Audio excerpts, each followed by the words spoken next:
सोनगढ़ नाम के एक शहर में सोमनाथ नाम का एक ज्योतिषी रहता था।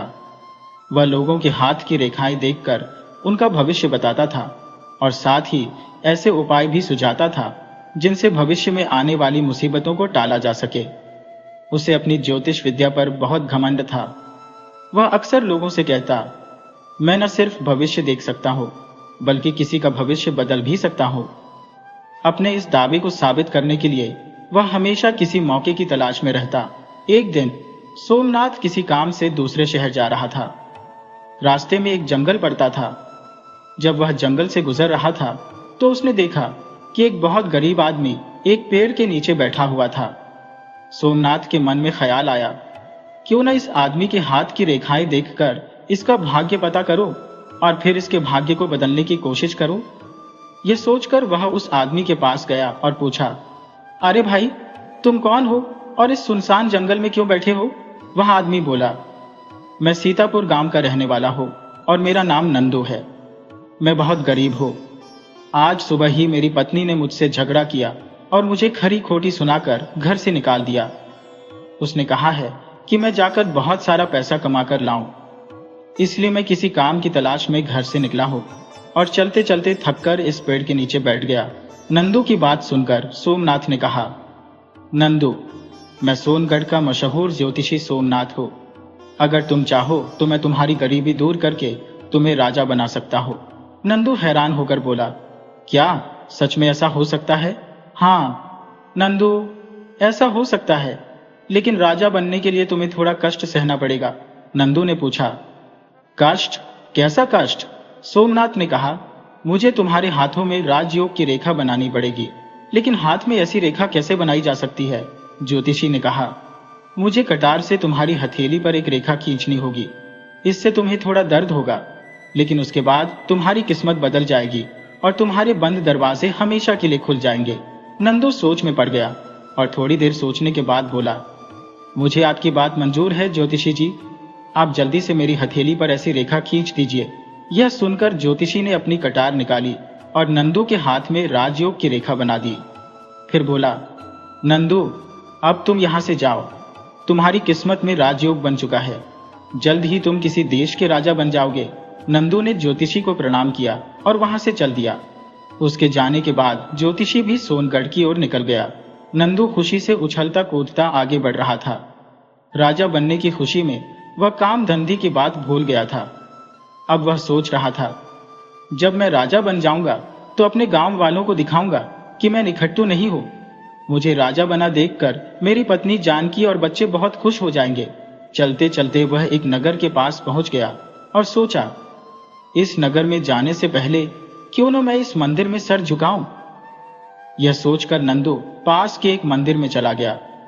मंदिर में जाकर उसने भगवान की मूर्ति को प्रणाम किया और कहा, हे प्रभु, मेरी पुकार सुनो और मुझे गरीब से राजा बना दो। नंदू भगवान के सामने हाथ जोड़कर खड़ा था कि तभी दो सैनिक आए और बोले, तुम्हें हमारे महामंत्री जी ने बुलाया है। नंदू ने पूछा, लेकिन क्यों? इसका जवाब तो महामंत्री जी ही देंगे। वे मंदिर के आंगन में तुम्हारा इंतजार कर रहे हैं। नंदू ने कहा, अच्छा तो चलो। नंदू उन सैनिकों के साथ चल पड़ा। जैसे ही वह मंदिर के आंगन में पहुंचा, महामंत्री ने आगे बढ़कर उसका स्वागत किया और कहा, आइए हुजूर, आइए, हम आपका स्वागत करते हैं। नंदू सोचने लगा, ये महामंत्री मुझे इतना आदर क्यों दे रहा है? ये सब क्या माजरा है? कहीं मैं किसी चक्कर में तो नहीं फंसने वाला? नंदू को सोच में पड़ा देखकर महामंत्री ने कहा, हुजूर, आप मन में कोई शंका न रखिए, हम तो आपको एक बहुत ऊंचे पद पर बिठाने वाले हैं। नंदू ने पूछा, ऊंचा पद? वो कौन सा? महामंत्री ने कहा, हाँ हुजूर, आज से आप उदयपुर राज्य के नए राजा होंगे। ये सुनकर नंदू हैरान रह गया और बोला, राजा? और ये मैं क्या सुन रहा हूं? कहीं मैं खुली आंखों से सपना तो नहीं देख रहा?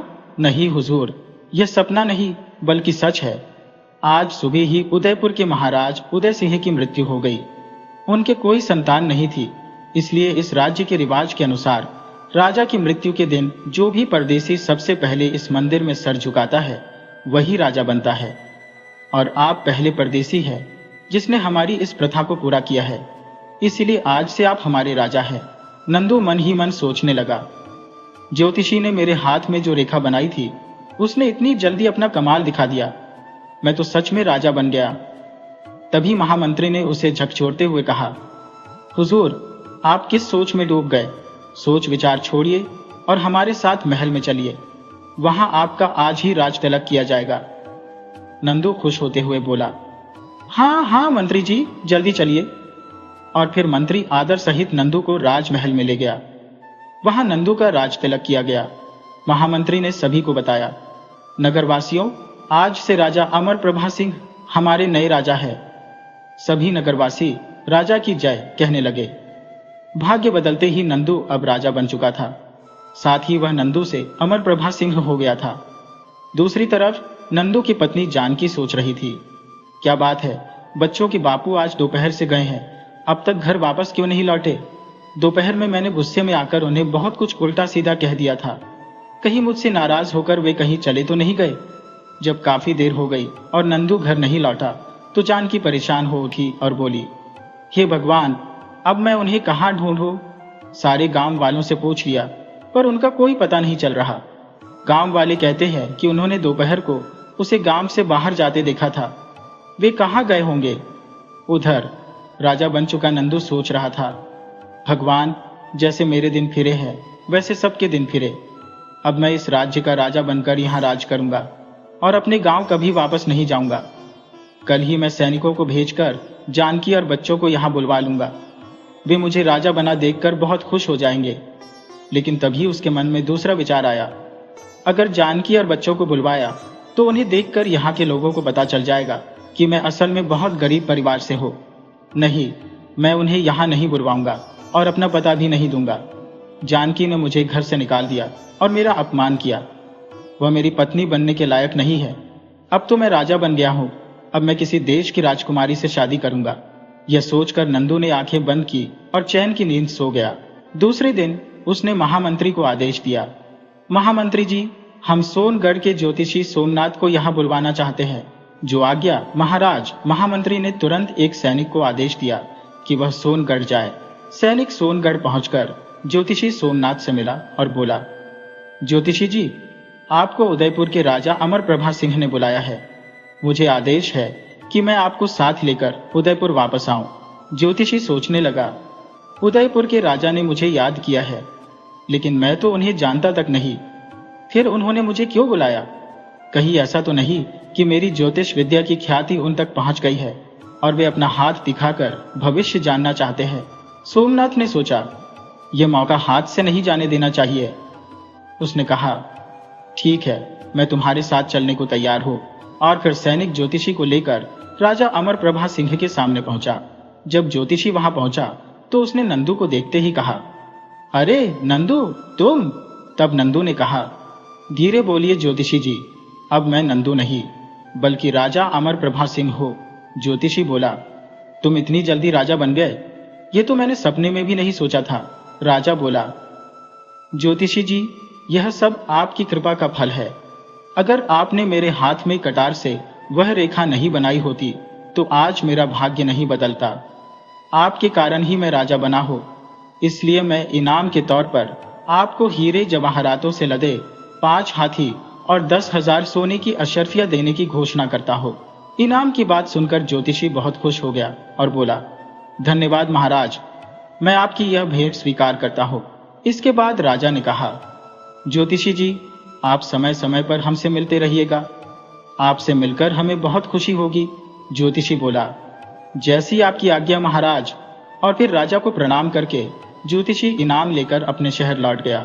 ज्योतिषी के जाने के बाद नंदू मन ही मन सोचने लगा, अब मैं इस देश का राजा बन गया हूं। मुझे कोई ऐसा काम करना चाहिए जिससे उदयपुर की सारी प्रजा पर मेरी धाक जम जाए। क्यों न मैं पड़ोसी राजा पर हमला करके उसे हरा दूं और उसके राज्य को अपने राज्य में मिला लो। ऐसा करने से मेरा राज्य और बड़ा हो जाएगा और लोग मेरी वाहवाही करेंगे। यह सोचकर उसने महामंत्री को बुलाया और कहा, महामंत्री जी, हमारे राज्य का सबसे नजदीक का पड़ोसी राज्य कौन सा है और वहां का राजा कौन है? महामंत्री बोला, महाराज, हमारे राज्य की सीमा से लगा हुआ सबसे नजदीक का राज्य सूरजपुर है और वहां राजा जगत देव का शासन है। यह सुनकर नंदू ने कहा, महामंत्री जी, सेना को तुरंत युद्ध के लिए तैयार करो। हम आज ही युद्ध के लिए निकलेंगे। महामंत्री चौंक कर बोला, युद्ध? महाराज, आप किससे युद्ध करना चाहते हैं? हमारी तो किसी राजा से दुश्मनी नहीं है। राजा जगत देव के साथ तो हमारे दोस्ताना संबंध है। आपसे पहले वाले महाराज उदय सिंह की तो उनकी बहुत अच्छी दोस्ती थी। यह सुनकर नंदू भड़क उठा और बोला, महामंत्री जी, मैंने आपको यहाँ उपदेश देने के लिए नहीं बुलाया। राजा आप हैं या हम? महाराज, राजा तो आप ही हैं, लेकिन मेरी आपसे हाथ जोड़कर विनती है कि अभी आप राजनीति में नए हैं, इसलिए राजा जगत देव पर हमला करने जैसे गलत निर्णय न लें। एक बार इस बारे में अच्छी तरह से सोच लीजिए। मैं मानता हूं कि सूरजपुर हमारे राज्य से छोटा है और राजा जगत देव के पास सेना भी कम है। हमला करने पर उसकी हार और हमारी जीत पक्की है, लेकिन बिना किसी कारण के राजा जगत देव पर हमला करना समझदारी नहीं होगी। नंदू बोला, बस बस मंत्री जी, बहुत हो चुका। आप अपना भाषण बंद कीजिए। हम राजा हैं और राजा एक बार जो फैसला करता है उसे बदलता नहीं। युद्ध तो अब होकर रहेगा। जाइए, आप जाकर तुरंत सेना को युद्ध के लिए तैयार होने का आदेश दीजिए। महामंत्री बोला, जैसी आपकी इच्छा महाराज। आपको समझाना मेरा कर्तव्य था और मैंने अपना कर्तव्य पूरा कर दिया। मैं अभी सेनापति जी को आपका आदेश सुना देता हूँ। इतना कहकर महामंत्री वहां से चला गया। सेनापति के पास पहुंचकर महामंत्री ने कहा, सेनापति जी, हमारे राजा अमर प्रभा सिंह आज ही सूरजपुर पर हमला करना चाहते हैं। आप जल्दी से पूरी सेना को इकट्ठा कीजिए और युद्ध के लिए तैयार हो जाइए। सेनापति बोला, महाराज को यह क्या सूझा? मंत्री जी, आपने महाराज को इस हमले के लिए मना नहीं किया। सेनापति जी, मैंने महाराज को बहुत समझाया, पर वे अपनी जिद पर अड़े हैं, इसलिए अब युद्ध के अलावा कोई दूसरा रास्ता नहीं है। सेनापति बोला, तो ठीक है महामंत्री जी, राजा के आदेश का पालन करना हमारा कर्तव्य है। मैं जल्दी ही सारे सैनिकों को इकट्ठा करता हूँ और उन्हें युद्ध के लिए तैयार करता हूँ। और फिर युद्ध की सभी तैयारियां पूरी कर ली गई। उसी दिन दोपहर को राजा अमरप्रभा अपनी सारी सेना लेकर सूरजपुर की ओर चल पड़ा। जब राजा जगत देव को इस बात की खबर मिली तो वह सोचने लगा, उदयपुर के नए राजा को यह क्या सूझी? क्या वहां के महामंत्री जी ने उन्हें नहीं बताया कि हमारा तो उनके राज्य से दोस्ताना संबंध है, परंतु जब संकट आ ही गया है तो युद्ध करना पड़ेगा। लेकिन हमारी छोटी सी सेना उदयपुर की बड़ी सेना का मुकाबला कैसे करेगी? खैर, नतीजा जो भी हो, हमें तुरंत अपनी सेना को युद्ध के लिए तैयार करना चाहिए। राजा जगत देव ने उसी समय अपनी सेना को युद्ध के लिए तैयार होने का आदेश दे दिया। जल्दी ही उदयपुर और सूरजपुर की सेनाएं आमने सामने थी।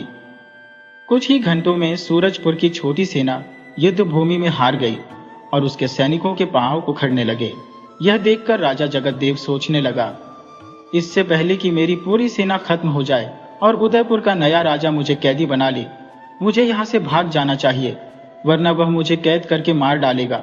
यह सोचकर राजा जगत देव ने अपना घोड़ा युद्ध भूमि से बाहर की ओर मोड़ लिया। जल्दी ही वह रणभूमि से काफी दूर पहुंच गया और सोचने लगा, अब मैं यहाँ से कहाँ जाऊं? उसके मन में यह विचार भी आया, राजमहल में मेरी महारानी और युवराज अकेले रह गए हैं। मुझे अपने गुरु वामदेव ऋषि के आश्रम में जाना चाहिए, शायद वे मुझे कोई रास्ता दिखाए। वहां पहुंचने के बाद मैं महारानी और युवराज को भी वहीं बुलवा लूंगा। वामदेव ऋषि का आश्रम पास ही था। राजा ने अपना घोड़ा आश्रम की तरफ मोड़ दिया। थोड़ी देर में वह आश्रम में पहुंच गया और ऋषि से बोला, प्रणाम गुरुदेव। ऋषि ने पूछा, बेटा जगत देव, तुम यहाँ कैसे और तुम्हारी ये हालत कैसे हुई? गुरुदेव, उदयपुर के नए राजा ने सूरजपुर पर अचानक हमला कर दिया और अपनी सेना को हारते देखकर मैं आपकी शरण में आया हूँ। गुरुदेव ने कहा, ओह, यह तो बहुत बुरा हुआ बेटा।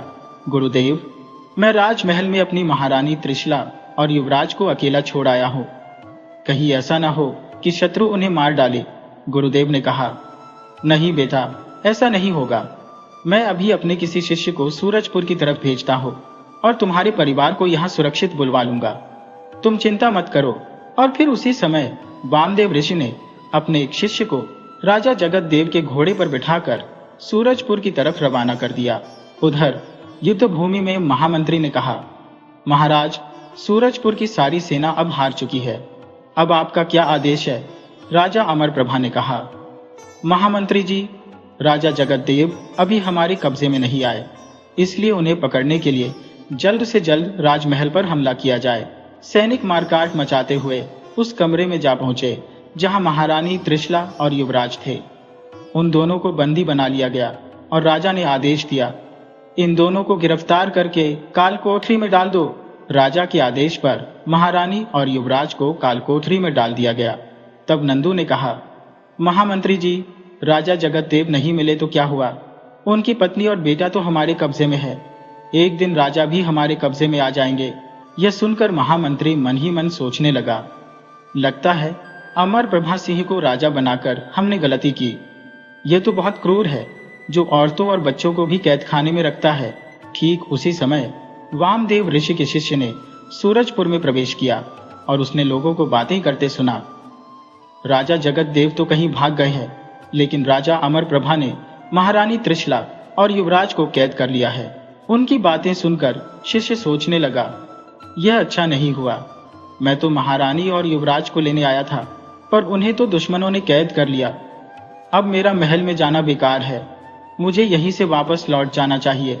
यह सोचकर शिष्य वहीं से वापस लौट गया। आश्रम में पहुंचकर उसने यह खबर ऋषि और राजा दोनों को दे दी। तब राजा जगतदेव रोते हुए बोले, गुरुदेव, उसने मेरी रानी और बेटे को कैद कर लिया। ये उसने अच्छा नहीं किया। हमने किसी का क्या बिगाड़ा था जो हमारे साथ यह अन्याय हुआ? इतना कहकर राजा जगतदेव फूट फूट कर रोने लगा।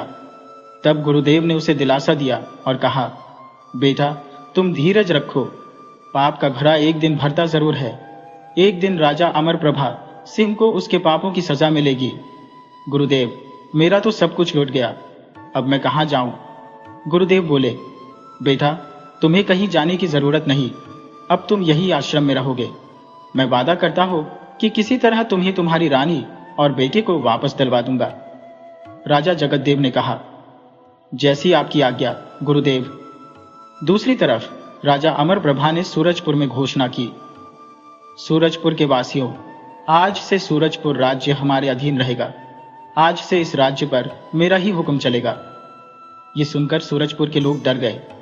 घोषणा के बाद राजा अमर प्रभा उदयपुर वापस लौट आया। धीरे धीरे इस घटना को 5 दिन बीत चुके थे। 5वें दिन महामंत्री राजा से बोले, हुजूर, हमारे यहाँ रिवाज है कि जब भी इस देश का कोई नया राजा बनता है तो वह सबसे पहले जंगल में शिकार करने जाता है और इस शिकार पर राजा को अकेले ही जाना होता है। महामंत्री जी, अगर ऐसी बात थी तो आपने पहले मुझे क्यों नहीं बताया? राजा बनते ही मैं सबसे पहले यही काम करता। महाराज, आपने इस बात को बताने का मौका ही कहाँ दिया? राजा बनते ही आप तो सूरजपुर पर हमला करने चल दिए। तब अमर प्रभा सिंह बोला, खैर कोई बात नहीं महामंत्री जी, तब न सही, हम अब शिकार के लिए जंगल में चले जाते हैं।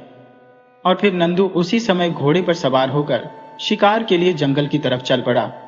उधर राजा जगतदेव, जो अपने गुरुदेव की कुटिया में रह रहा था, गुरुदेव ने उससे कहा, राजन, मैंने अपने योग बल से पता कर लिया है कि तुम्हारा शत्रु राजा अमर प्रभा सिंह आज इस वन में शिकार करने आएगा। यह सुनकर राजा जगतदेव चौंक पड़ा और बोला, अच्छा, तब तो मैं उसे जीवित नहीं छोड़ूंगा। मुझे उससे अपनी बर्बादी का बदला लेना है। राजन, तुम क्रोध में मत आओ। अगर तुम अपने हाथों से अमर प्रभा सिंह की हत्या करोगे तो तुम्हें हत्या का पाप लगेगा। तुम बदला अवश्य लो, लेकिन ऐसे तरीके से कि सांप भी मर जाए और लाठी भी न टूटे। राजा ने कहा, ऋषिवर, मैं आपकी बात नहीं समझा। राजन, मैं जो कहता हूं उसे ध्यान से सुनो। राजा अमर प्रभा एक हिरण का पीछा करते हुए हमारी कुटिया तक आएगा। जब हिरण यहां पहुंचेगा, ठीक उसी समय तुम्हें अमर प्रभा सिंह से मिलना है। और फिर गुरुदेव राजा जगतदेव को अपनी योजना समझाने लगे। पूरी योजना सुनने के बाद राजा ने कहा, गुरुदेव, आपकी योजना तो बहुत अच्छी है। इस योजना से मैं बिना मतलब के रक्तपात से भी बच जाऊंगा। अब मैं आपके कहे अनुसार ही चलूंगा। गुरुदेव ने कहा, तो जाओ, आश्रम के बाहर जाकर अमर प्रभा सिंह के आने की प्रतीक्षा करो।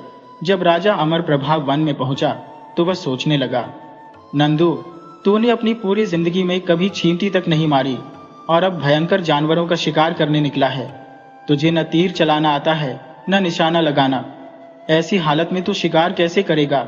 यह सोचते सोचते वह जंगल में आगे बढ़ रहा था कि तभी उसे एक हिरण दिखाई दिया। कितना सुंदर हिरण है, मुझे इसी का शिकार करना चाहिए। नंदू ने तुरंत अपना घोड़ा हिरण के पीछे लगा दिया। हिरण दौड़ता हुआ वामदेव ऋषि के आश्रम के पास पहुंच गया और अचानक झाड़ियों में गायब हो गया। नंदू सोचने लगा, अरे ये हिरण कहाँ गायब हो गया। पास में ही साधु के वेश में खड़ा राजा जगत देव सोचने लगा, हिरण का पीछा करते हुए अमर प्रभा सिंह आश्रम के पास आ गया है, अब मुझे इसके पास जाना चाहिए। वह तुरंत नंदू के पास पहुंचा और बोला, राजन, लगता है आप जंगल में रास्ता भटक गए हैं। नंदू बोला, ऋषिवर, मैं एक हिरण का पीछा करते करते यहाँ तक आ गया हूँ, पर यहाँ आकर वह हिरण न जाने कहाँ गायब हो गया। साधु के वेश में खड़ा जगत देव बोला, वह हिरण यही कहीं छुप गया होगा। अब आप यहाँ तक आ ही गए हैं तो थोड़ी देर मेरी कुटिया में आराम कर लीजिए। नंदू ने कहा, ऋषिवर, सचमुच घोड़ा दौड़ाकर मैं बहुत थक गया हूँ। नंदू को साथ लेकर राजा जगतदेव आश्रम में पहुंचे और उसे खाने के लिए कुछ फल दिए। नंदू को भूख लगी थी, उसने तुरंत फल खाना शुरू कर दिया। फल खाने के बाद वह कुटिया में लेट गया और थकान के कारण उसे नींद आ गई। वह बहुत देर तक सोता रहा। जब उसकी आंख खुली तो अंधेरा हो चुका था। साधु वेशधारी जगतदेव बोले, राजन, वन में अंधेरा छा गया है, इसलिए आज की रात आप यहीं रुक जाइए और सुबह ही यहां से जाइएगा। नंदू सोचने लगा, यह ऋषि महाराज ठीक कहते हैं, रात के अंधेरे में जाऊंगा तो कोई जंगली जानवर मुझ पर हमला कर सकता है। सुबह जब आश्रम से चलने लगा तो साधु बोला, वत्स, मुझे लगता है कि आप कोई चक्रवर्ती राजा है। नंदू अपनी सच्चाई छुपाना चाहता था और बोला, मैं उदयपुर के राजा अमर प्रभा सिंह का महामंत्री हूँ ऋषिवर। यह सुनकर जगतदेव मन ही मन सोचने लगा, यह झूठ बोलता है, जैसे मैं इसे पहचानता ही नहीं। तब नंदू ने जगतदेव से कहा, ऋषि महाराज, इस सुनसान वन में आप जैसे तपस्वी संत से भेंट हो गई, ये तो मैंने कभी सोचा भी नहीं था। आप मुझे अपना परिचय दीजिए कि आप कौन है। साधु ने कहा, भाई, हमारा क्या परिचय, हम तो सन्यासी हैं। ऋषि की विनम्रता से नंदू प्रभावित हुआ और बोला, जो सच्चा ज्ञानी होता है वह ऐसी ही बातें करता है। आप मुझे अपना सेवक समझिए और अपना पूरा परिचय दीजिए। साधु बोला, तो सुनो राजन, मैं बहुत समय से इसी वन में रह रहा हूँ। मेरा नाम एकतनु है और सृष्टि के आरंभ में मेरा जन्म हुआ था। तब से मैंने दूसरा शरीर धारण नहीं किया, इसलिए मेरा नाम एकतनु है। ऋषिवर, आप सृष्टि के आरंभ में पैदा हुए और इतने सालों बाद भी जीवित हैं। साधु बोला, इसमें आश्चर्य की कोई बात नहीं, तपस्या से सब कुछ संभव है। तपस्या से ही मैं सर्वज्ञ बन गया हूँ। चाहो तो मैं तुम्हें इसका प्रमाण अभी दे सकता हूँ। तुमने मेरे सामने झूठ बोला है। तुम राजा अमर प्रभा सिंह के महामंत्री नहीं, बल्कि खुद राजा अमर प्रभा सिंह हो। नंदू चौंक गया और बोला, ऋषिवर, आप तो सचमुच अंतर्यामी हैं। राजन, मैंने तो शुरू में ही अपने तप के प्रभाव से तुम्हारे बारे में सब कुछ जान लिया था। मैं तुम्हें आशीर्वाद देता हूँ कि तुम्हारा यश तीनों लोकों में फैले। लेकिन राजा ने पूछा, लेकिन क्या ऋषिवर? राजन, यूं तो पृथ्वी के सभी राजा तुम्हारी दास्ता स्वीकार कर लेंगे, लेकिन अपने राज्य के सभी ब्राह्मणों से तुम्हें खतरा है। नंदू बोला, ब्राह्मणों से खतरा? वह कैसे? हाँ राजन, यदि तुम ब्राह्मणों के क्रोध से बच गए तो इस पृथ्वी पर अनंत काल तक तुम्हारा राज्य रहेगा। नंदू ने पूछा, ऋषिवर, ब्राह्मणों के क्रोध से कैसे बचा जा सकता है? तब साधु बने जगतदेव ने कहा, तुम्हें अपने राज्य के सभी ब्राह्मणों को महल में एक महाभोज पर बुलाना होगा। उन्हें भोज में जो खाना परोसा जाएगा, उस खाने को खाकर सभी ब्राह्मण सिर्फ तुम्हारा ही गुणगान करेंगे। नंदू ने कहा, तब तो मैं जाते ही अपने राज्य के सभी ब्राह्मणों को भोज पर बुला लूंगा, लेकिन ऋषिवर, आपको भी मेरे साथ चलना होगा। जगतदेव बोला, राजन, वैसे तो मैं कभी किसी महल में नहीं जाता, लेकिन तुम्हारी खातिर मैं अपनी यह प्रतिज्ञा तोड़ दूंगा। मैं उदयपुर जाकर अपनी देखरेख में सभी ब्राह्मणों के लिए भोजन तैयार करवाऊंगा। नंदू खुश होकर बोला, यह तो और भी अच्छी बात है ऋषिवर। जगतदेव ने कहा, ठीक है, अब तुम जाओ। आज से 3 दिन के बाद हम उदयपुर आएंगे। उस समय तक तुम सभी ब्राह्मणों को भोजन पर आने का निमंत्रण भेज दो। नंदू ने कहा, जैसा आपका आदेश ऋषिवर। और फिर नंदू अपने घोड़े पर बैठकर उदयपुर की तरफ रवाना हो गया। इधर राजा जगतदेव वामदेव ऋषि के पास पहुंचा और बोला, गुरुदेव, आपने जैसा आदेश दिया था मैंने वैसा ही किया। अब मुझे आगे क्या करना है? गुरुदेव ने कहा, जगत देव, मैं तुम्हें एक खास तरह की जड़ी बूटी का रस दूंगा। उदयपुर जाकर तुम्हें सबसे पहले अमरप्रभा सिंह के दाहिने हाथ की हथेली पर उस रस को डालना है। ऐसा करने से क्या होगा गुरुदेव? राजन, अमरप्रभा सिंह के हाथ पर एक ज्योतिषी ने राजयोग की नकली रेखा बना दी थी। तुम जैसे ही उस रस को उसकी हथेली पर डालोगे, उसके प्रभाव से वह रेखा मिट जाएगी। ऐसा होते ही राज्य के सभी लोग अमरप्रभा सिंह के खिलाफ हो जाएंगे और फिर भोज वाले दिन ब्राह्मणों के खाने को अशुद्ध कर देना, जिससे सभी ब्राह्मण क्रोधित हो जाएंगे और क्रोध में आकर अमरप्रभा सिंह को श्राप दे देंगे। इसके बाद राज्य के लोग तुम्हें राजा बना देंगे। इस प्रकार तुम्हारा बदला भी पूरा हो जाएगा और तुम अपनी रानी और पुत्र को भी कारागार से निकाल सकोगे। जगत देव ने कहा, ठीक है गुरुवर, जैसा आपका आदेश। उधर उदयपुर पहुंचकर नंदू ने महामंत्री से कहा, महामंत्री जी, अब हम इस राज्य के राजा हैं। एक राजा को पता होना चाहिए कि उसके खजाने में कितना धन है। हम अभी खजाने का निरीक्षण करना चाहते हैं। महामंत्री बोला, जैसी आपकी इच्छा महाराज। महामंत्री तुरंत नंदू को खजाने में ले गया। इतनी उदय देखकर नंदू सोचने लगा, अरे इतनी उदय तो मैंने कभी सपने में भी नहीं देखी। खजाने का निरीक्षण करते समय उसकी नजर कुछ खाली संदूकों पर पड़ी और उसने महामंत्री से पूछा, महामंत्री जी, ये संदूक खाली क्यों है? इनका धन कहाँ गया?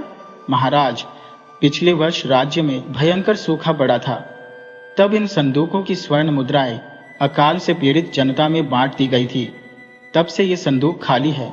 अमरप्रभा बोला, महामंत्री जी, सूखा तो पिछले साल पड़ा था। इस साल तो राज्य में खुशहाली है, इसलिए राज्य के प्रत्येक आदमी से 50-50 स्वर्ण मुद्राएं करके रूप में ली जाए और इन खाली संदूकों को जल्दी से भर दिया जाए। मंत्री बोला, महाराज, यह आप क्या कह रहे हैं? अकाल की मार से लोग अभी पूरी तरह उभर नहीं पाए हैं। इतनी जल्दी उन पर इतना भारी कर लगाना ठीक नहीं है। महामंत्री जी, आप हमेशा हमारी बात काटते हैं। जाइए और आज से ही हमारे आदेश का पालन कीजिए। और फिर सैनिक उसी दिन से राज्य के लोगों से 50-50 स्वर्ण मुद्राएं करके रूप में वसूलने लगे। अमीर गरीब सभी से यह मुद्राएं वसूली जा रही थी। यह देखकर राज्य के लोग अपने राजा अमरप्रभा सिंह को कोसने लगे कि 3 दिन बाद साधु के वेश में राजा जगतदेव नंदू के पास पहुंचे। उन्हें देखकर नंदू बोला, ऋषिवर, आपका स्वागत है। जगतदेव बोले, राजन, अपने हाथ आगे लाइए, मैं आपके हाथ अमृत से धोना चाहता हूँ। यह सुनकर नंदू ने तुरंत अपने दोनों हाथ जगतदेव के सामने कर दिए। तब जगतदेव ने कमंडल में भरा हुआ जड़ी बूटियों का रस उसके हाथ पर डाला। उस रस के प्रभाव से नंदू के हाथ की ज्योतिषी द्वारा खींची गई रेखा मिट गई। तब जगतदेव ने कहा, महाराज, आज संध्या के समय आप सभी ब्राह्मणों को भोज के लिए बुलवा लीजिए। नंदू बोला, ठीक है ऋषिवर, मैं अभी अपने आदमियों को भेजकर ब्राह्मणों को बुलवा लूंगा। राजमहल की रसोई में ब्राह्मणों के लिए अच्छे अच्छे पकवान बनाए जा रहे थे और यह सब साधु बने जगतदेव की देखरेख में हो रहा था। शाम के समय जब ब्राह्मणों को भोजन परोसा गया तो ब्राह्मण चिल्लाने लगे, अरे यह क्या, भोजन में मांस के टुकड़े। नंदू बोला, लेकिन यह कहां से आए? हमने तो सात्विक भोजन बनवाया था। ब्राह्मण बोले, राजा अमरप्रभा, क्या तू भूल गया कि ब्राह्मणों को तामसी भोजन परोसना महापाप है? तूने भोजन में मांस परोसकर हमारा घोर अपमान किया है। इसीलिए हम तुझे श्राप देते हैं कि तू राज्यपाट छोड़कर तुरंत भिखारी बन जाए। ब्राह्मणों का ऐसा बोलना था कि उसी वक्त नंदू फिर से गरीब आदमी बन गया। यह देखकर साधु के रूप में आया जगतदेव बोला, अमरप्रभा सिंह, ये सब तेरे घमंड और पापों का फल है। तूने मेरे निर्दोष परिवार और राज्य को नुकसान पहुंचाया था, ये उसी का परिणाम है। आज मैंने अपना बदला पूरा कर लिया। नंदू बोला, ये आप क्या कह रहे हैं? आप कौन है? तब जगतदेव ने बताया, मैं सूरजपुर का राजा जगतदेव हूँ। मैं चाहूं तो अभी तुझे मौत के घाट उतार सकता हूँ, लेकिन मेरे गुरुदेव ने मुझे ऐसा करने से मना किया है। तभी वहां आकाशवाणी हुई, नंदू, तेरी भलाई इसी में है कि तू इसी समय अपना राज्य राजा जगतदेव को सौंप दे और यहाँ से चला जा, वरना मैं इस राज्य की कुलदेवी तुझे भस्म कर दूंगी। आकाशवाणी सुनकर भयभीत नंदू ने कहा, जगतदेव, मैं अपना राज्यपाठ तुम्हें सौंपता हूँ। यह देखकर महामंत्री सोचने लगा, इस प्रकार हमें एक बेवकूफ और घमंडी राजा से छुटकारा मिल गया। नंदू राजमहल से बाहर निकला और सोचने लगा, हाय मेरे भाग्य, तूने मेरे साथ कैसा मजाक किया। पहले राजा बनाया और फिर कुछ दिनों बाद वापस रंक बना दिया। तभी उसके सामने एक देवदूत प्रकट हुआ। आप कौन है? देवदूत बोला, मैं वही हूँ जिसे तुम अभी कोस रहे थे, यानी मैं तुम्हारा भाग्य हो। क्या आप बताएंगे कि आपने मेरे साथ ऐसा घटिया मजाक क्यों किया? भाग्य देवता बोला, मजाक मैंने नहीं, बल्कि ज्योतिषी सोमनाथ ने तुम्हारे साथ किया था। उसने जबरदस्ती एक नकली भाग्य रेखा तुम्हारे हाथ पर बनाई, जिससे तुम राजा बन गए, जबकि तुम्हारे भाग्य में राजा बनना था ही नहीं। मैं ही तुम्हारा भाग्य तय करता हूँ। यह सुनकर नंदू का चेहरा उतर गया। फिर भाग्य देवता और नंदू दोनों सोनगढ़ के ज्योतिषी सोमनाथ के पास गए। ज्योतिषी ने नंदू को देखकर कहा, अरे राजा अमर प्रभा सिंह, आप इस हालत में? भाग्य देवता बोले, सोमनाथ देखा, नंदू पूरे 1 महीने तक भी राजा बनकर नहीं रह पाया। ज्योतिषी बोला, लेकिन यह कैसे हुआ? मैंने तो इसके हाथ में राजयोग की रेखा बनाई थी। भाग्य देवता ने बताया, जिस प्रकार तुमने रेखा बनाई थी उसी प्रकार वह रेखा मिट भी गई। यह सुनकर ज्योतिषी बोला, भाग्य देवता, मैंने आपके फैसले को बदलने की कोशिश की, लेकिन मैं असफल रहा, मुझे माफ कर दीजिए। तब भाग्य देवता ने कहा, सोमनाथ तुम एक ज्ञानी आदमी हो, याद रहे, फिर कभी अपनी विद्या का गलत इस्तेमाल मत करना। और फिर भाग्य देवता ने नंदू से कहा, नंदू अब तुम यहाँ से अपने घर वापस लौट जाओ, तुम्हारी पत्नी और बच्चे तुम्हारा इंतजार कर रहे हैं। जाओ, मेहनत करो और अपने परिवार का पालन पोषण करो, बस यही तुम्हारे भाग्य में लिखा है। नंदू ने भाग्य देवता को हाथ जोड़कर नमस्कार किया। भाग्य देवता वहां से अदृश्य हो गए और नंदू अपने घर की तरफ चल पड़ा।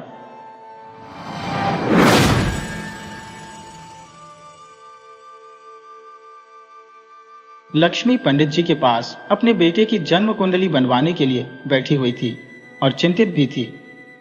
अगर नई कुंडली में कोई बुरा ग्रह आ गया तो कुंडली फाड़कर नदी में फेंक दूंगी। पंडित जी बोले, लक्ष्मी बहन, तुमने बहुत पुण्य किए हैं जो ऐसा हीरा जैसा बेटा तुम्हें मिला है। बस इसकी कुंडली में एक बात मुझे परेशान कर रही है लक्ष्मी बहन, क्योंकि यह सदा तुम्हारे पास नहीं रहेगा। यह नाम तो रोशन करेगा पर तुमसे दूर रह के। तब लक्ष्मी कहने लगी, यह भविष्यवाणी तो उसके जन्म के वक्त उसकी दादी ने कर दी थी, क्योंकि लक्ष्मी ने घोर मूल्य में पुत्र को जन्म दिया था। दादी ने कहा था, अरे लक्ष्मी, तूने घोर मूल्य में बेटा जना है, यह सारे घर के लिए भारी रहेगा, बस खुद के लिए ही भला करेगा। जैसे सूर्य की रोशनी सबको देती है पर पास जाने पर जलाती है, वैसा ही कुछ है तेरा बेटा। चाहे जो भी हो, लक्ष्मी की तो आंखों का तारा था। लक्ष्मी ने बड़े प्यार से उसका नाम रुद्र रखा था, उसके जीवन का सूर्य था। रुद्र के होने से ही लक्ष्मी के जीवन में बसंत आया था। गांव में पहले शादी ब्याह आज की तरह नहीं होते थे। लड़कियों की छोटी उम्र में ही शादी हो जाती थी। जब लड़की चौका बासन करना सीख जाती थी, समझो वह विवाह योग्य हो गई। उस समय लड़कियों को ज्यादा पढ़ाया लिखाया नहीं जाता था। लक्ष्मी और उसकी जेठानी में ज्यादा फर्क नहीं था। लक्ष्मी की शादी के समय उसकी उम्र करीब 16 साल रही होगी और तभी उसके फेरे हो गए थे और वह ससुराल विदा होकर आ गई थी। कमला उसकी दूर की रिश्तेदार थी। कमला ने लक्ष्मी को देखा और अपने छोटे भाई के लिए पसंद कर लिया। क्योंकि कमला चाय नाश्ते की जिम्मेदारी निभा रही थी, तभी उसका विवाह अपने छोटे भाई से कर दिया। यहाँ कमला की गोद तो 1 साल में ही भर गई। वही लक्ष्मी एक बेटे के लिए तरस गई थी। लक्ष्मी का पति भी इस बात से दुखी होकर संन्यास लेकर कहीं निकल गया था। उसने घर बार छोड़ दिया था, लेकिन उसे पता नहीं था कि उसकी पत्नी 2 महीने की गर्भवती थी। जाने कितनी मन्नतों के बाद रुद्र का जन्म हुआ। उसके जन्म लेते ही डॉक्टरों ने कह दिया कि उसे बचाना मुश्किल है, पर अपने लाडले को सीने से लगाए रात रात भर जागकर लक्ष्मी ने उसे जीवित रखा। कमला के बेटे सुरेश और रुद्र में 10 साल का अंतर था। जहां एक तरफ सुरेश सीधा साधा घर का आदर्श पुत्र था, वहीं रुद्र सिर्फ घर का ही नहीं, पूरे गांव का सिरदर्द था। अपनी मंडली के साथ वह कभी किसी के अनार के बगीचे से हाथ साफ कराता, कभी किसी के लहलहाते सेब के बगीचे से एक एकदम तोड़ लाता, कभी किसी की भैंस खोल देता तो कभी किसी की दुधारू गाय का दूध बछड़े को पिला देता। गांव की औरतें उसकी मां को ताने मारती और कहती, लक्ष्मी, तुम्हारा लाडला पंचायत बैठेगी, जाने सरपंच जी क्या निर्णय ले। रुद्र के कारनामे सबसे निराले थे। वह सबसे अलग था, जैसे भगवान शिव ने उसे खास मिट्टी से बनाया था। बचपन से दादी के अत्याचारों का परिणाम यह हुआ कि उसे अत्याचार शब्द से नफरत हो गई। रुद्र ने कभी अन्याय करना या सहना नहीं सीखा। किसी के साथ गलत होते देखता तो उस पर झपट पड़ता। घर पर शिकायतें आधी अधूरी ही पहुंचती, बताने वाले अपनी गलती छिपा जाते। घर पहुंचने पर रुद्र को पिटाई मिलती, पर वह सहन कर लेता। अगर वह किसी से डरता था तो वह था सुरेश, उसकी ताई का बेटा। दोनों भाइयों में अपार स्नेह था। सुरेश की आंखों का तारा रुद्र था और उसे अपने पिता के क्रोध से बचाने का साहस केवल सुरेश ही कर पाता था। रुद्र के पिता एक बार घर से निकले, फिर कभी लौटकर नहीं आए। कोई कहता बाबा बन गए, कोई कहता किसी डेरे में डेरा डाला, तो कोई कहता बड़े संत ज्ञानी हो गए। लोग अटकलें लगाते रहते, लेकिन ऐसा कौन सा संत ज्ञान है जो पत्नी और परिवार को बिना पतवार के अकेला छोड़ दे। अब पूरे घर की जिम्मेदारी सुरेश के पिता पर थी। उन्होंने सुरेश और रुद्र दोनों को समान प्रेम दिया। जितना प्रेम सुरेश से करते, उतना ही रुद्र से भी। इसी कारण जब नाराज होते तो रुद्र की पिटाई भी उतनी ही होती, लेकिन उनसे प्रेम भी बहुत करते थे। रुद्र छोटा और शरारती था, इसलिए उसकी कुटाई जब तब हो जाया करती थी। लेकिन ताऊ जी के डर से बचाने के लिए सुरेश हमेशा उसके साथ खड़ा रहता था। रुद्र को टीवी देखने का भी बड़ा शौक था। दूसरों के घर टीवी देखने के लालच में वह गांव भर का दिहाड़ी मजदूर बन जाता। कभी किसी का राशन लाता, कभी किसी की आलू की बोरियां उतरवाता। उसका दिमाग इतना तेज था कि जब तक दुकानदार अपनी कलम से जोड़ घटाव करता, तब तक वह मोल भाव निपटा चुका होता। उसका गणित का सारा ज्ञान जीवन से जुड़ा था। स्कूल पहुंचते ही गणित की कक्षा में उसे बुखार आने लगता था। उसे किताबें पढ़ने का बहुत शौक था और स्कूल की लाइब्रेरी की लगभग हर किताब कई बार पढ़ चुका था। उसकी दादी हमेशा कहती, मेरा रुद्र कलेक्टर बनेगा, देख लेना। लेकिन स्कूल उसे कभी भाया नहीं। सर्दियों के दिन थे और 11वीं की कक्षा लगी थी।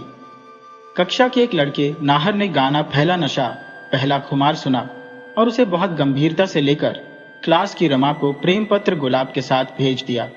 रमा ने चिट्ठी जिस लड़के के हाथ भेजवाई, उसने पूछा तो उसने बरगद के चबूतरे की ओर इशारा कर दिया।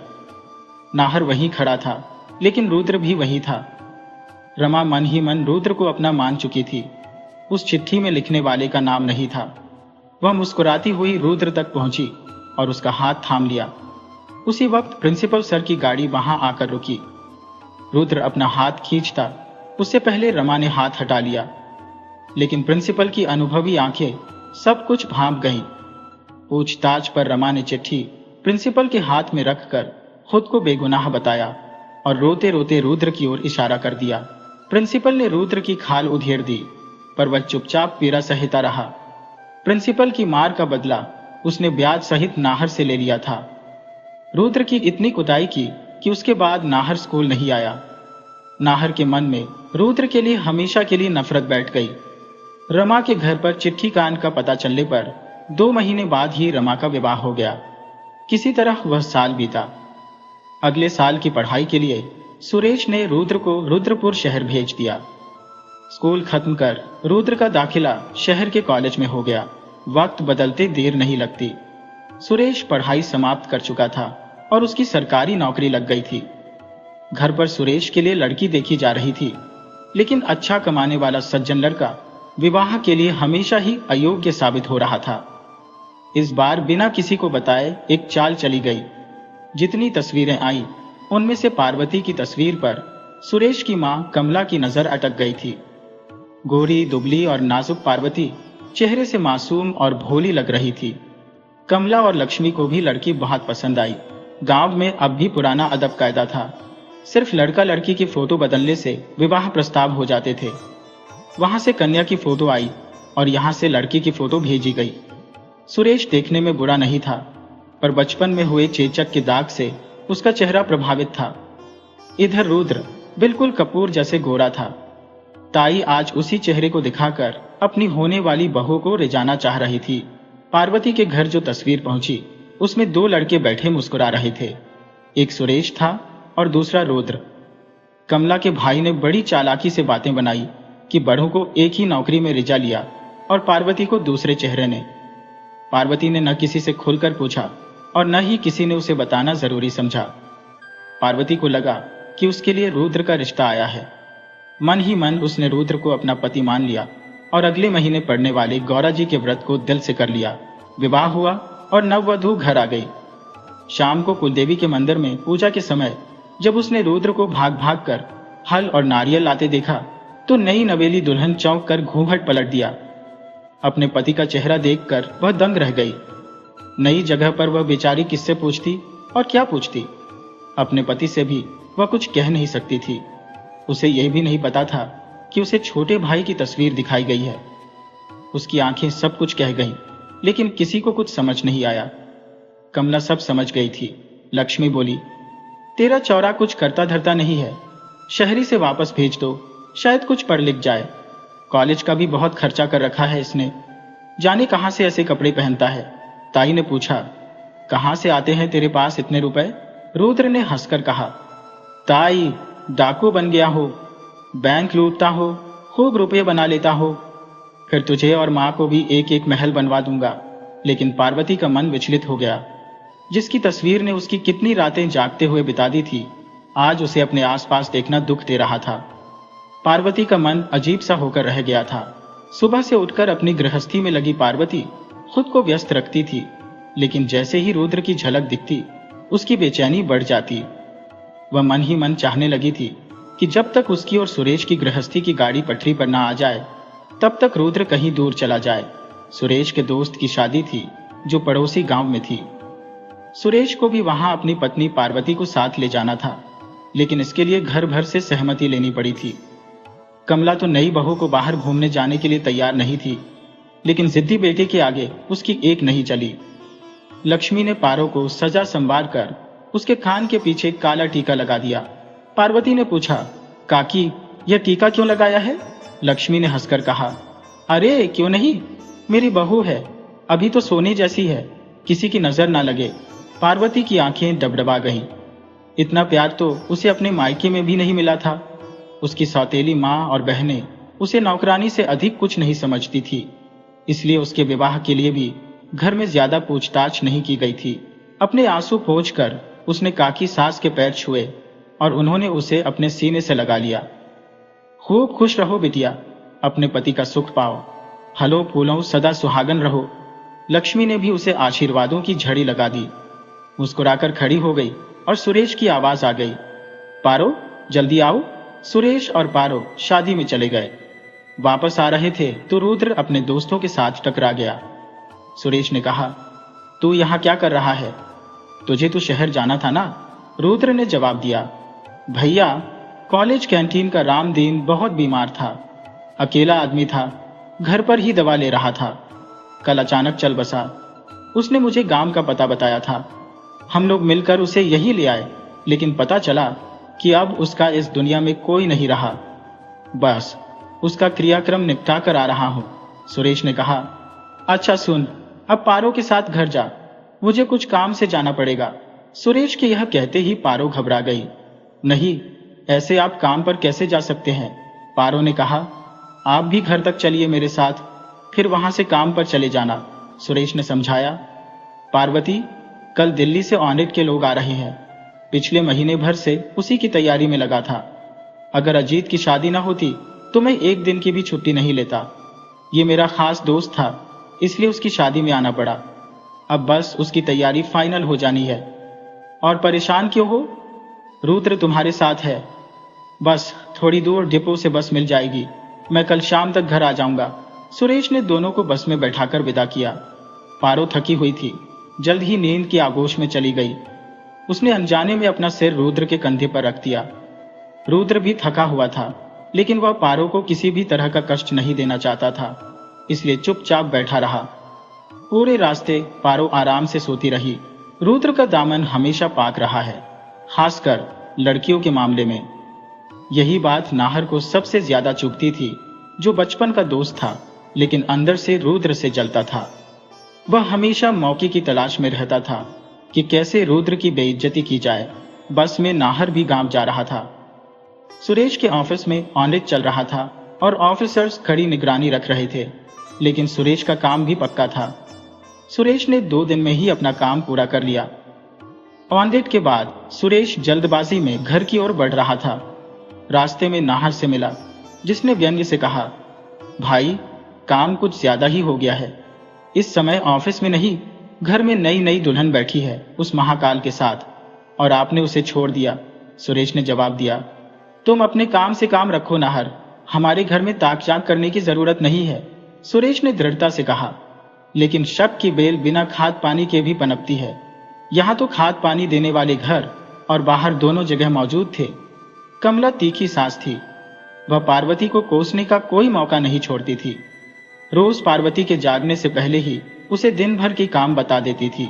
कमला ने पार्वती से अनाज संजोने, कंबल, चादर धोने, कालीन साफ करने जैसे काम करवाए। लक्ष्मी अपनी तरफ से मदद करती, लेकिन घर के दूसरे भी काम होते थे। कमला काम बताकर पड़ोस में बात करने चली जाती और पार्वती काम करती रहती। थकान के बावजूद उसे आराम नहीं मिलता था। एक दिन कमला ने पार्वती को चने पीसने के लिए बैठा दिया। तभी रुद्र शहर से घूमकर वापस आया और पार्वती को देख चक्की खींचकर खुद चने पीसने लगा। लक्ष्मी ने पूछा, रुद्र तेरी कमीज कैसे फट गई? रुद्र ने जवाब दिया, माँ कॉलेज में एक रईस ज़ादे को मजा चखा कर आ रहा हूं। लक्ष्मी ने कहा, अरे अब किसका सिर फोड़ा? रुद्र ने कहा, कमिश्नर का लड़का स्कूल कॉलेज में शराब पीकर आ गया और लड़कियों को परेशान कर रहा था। पहले उसे प्यार से समझाया, नहीं माना तो मजबूरी में हाथ उठाना पड़ा। ताई ने कहा, पहले खुद को सुधारो। पार्वती सर झुकाए सोच रही थी। जितना वह रुद्र को अपने मन से हटाना चाहती, उतनी ही दृढ़ता से वह उसके दिल में बसता जा रहा था। रात में सुरेश आते ही कमला ने उसके कान भरने शुरू कर दिए। रुद्र तो किसी काम का नहीं है। बेटा ध्यान रखा कर, आजकल जब तब शहर से आ जाता है और पार्वती के आगे पीछे घूमता रहता है। देख बेटा, मैंने तेरी और पार्वती की उम्र में भी अंतर देखा है। कहीं कोई ऊंच नीच हो गई तो तेरा जीवन खराब हो जाएगा। सुरेश अपनी माँ की बातों को सुनते हुए बोला, माँ कैसी पागलों वाली बातें कर रही हो तुम भी? रुद्र मेरा छोटा भाई है, मेरे दिल का टुकड़ा है। माँ ने उत्तर दिया, हाँ लेकिन सुन लो, कहीं ऐसा ना हो कि यही जिगर का टुकड़ा तुम्हारे कलेजे को छलनी कर दे। सुरेश ने माँ को तो समझा लिया, पर उसकी बात उसके मन में घर कर गई। उस रात जब माँ बेटी की बातें हो रही थी और पारू दूध लेकर कमरे में आई, उसने भी सब सुन लिया। पार्वती पहले से ही रुद्र से दूर रहती थी, अब और सतर्क हो गई। लेकिन रुद्र इन बातों से अनजान था। उसके लिए पार्वती बड़े भाई की पत्नी थी, उसकी भाभी थी।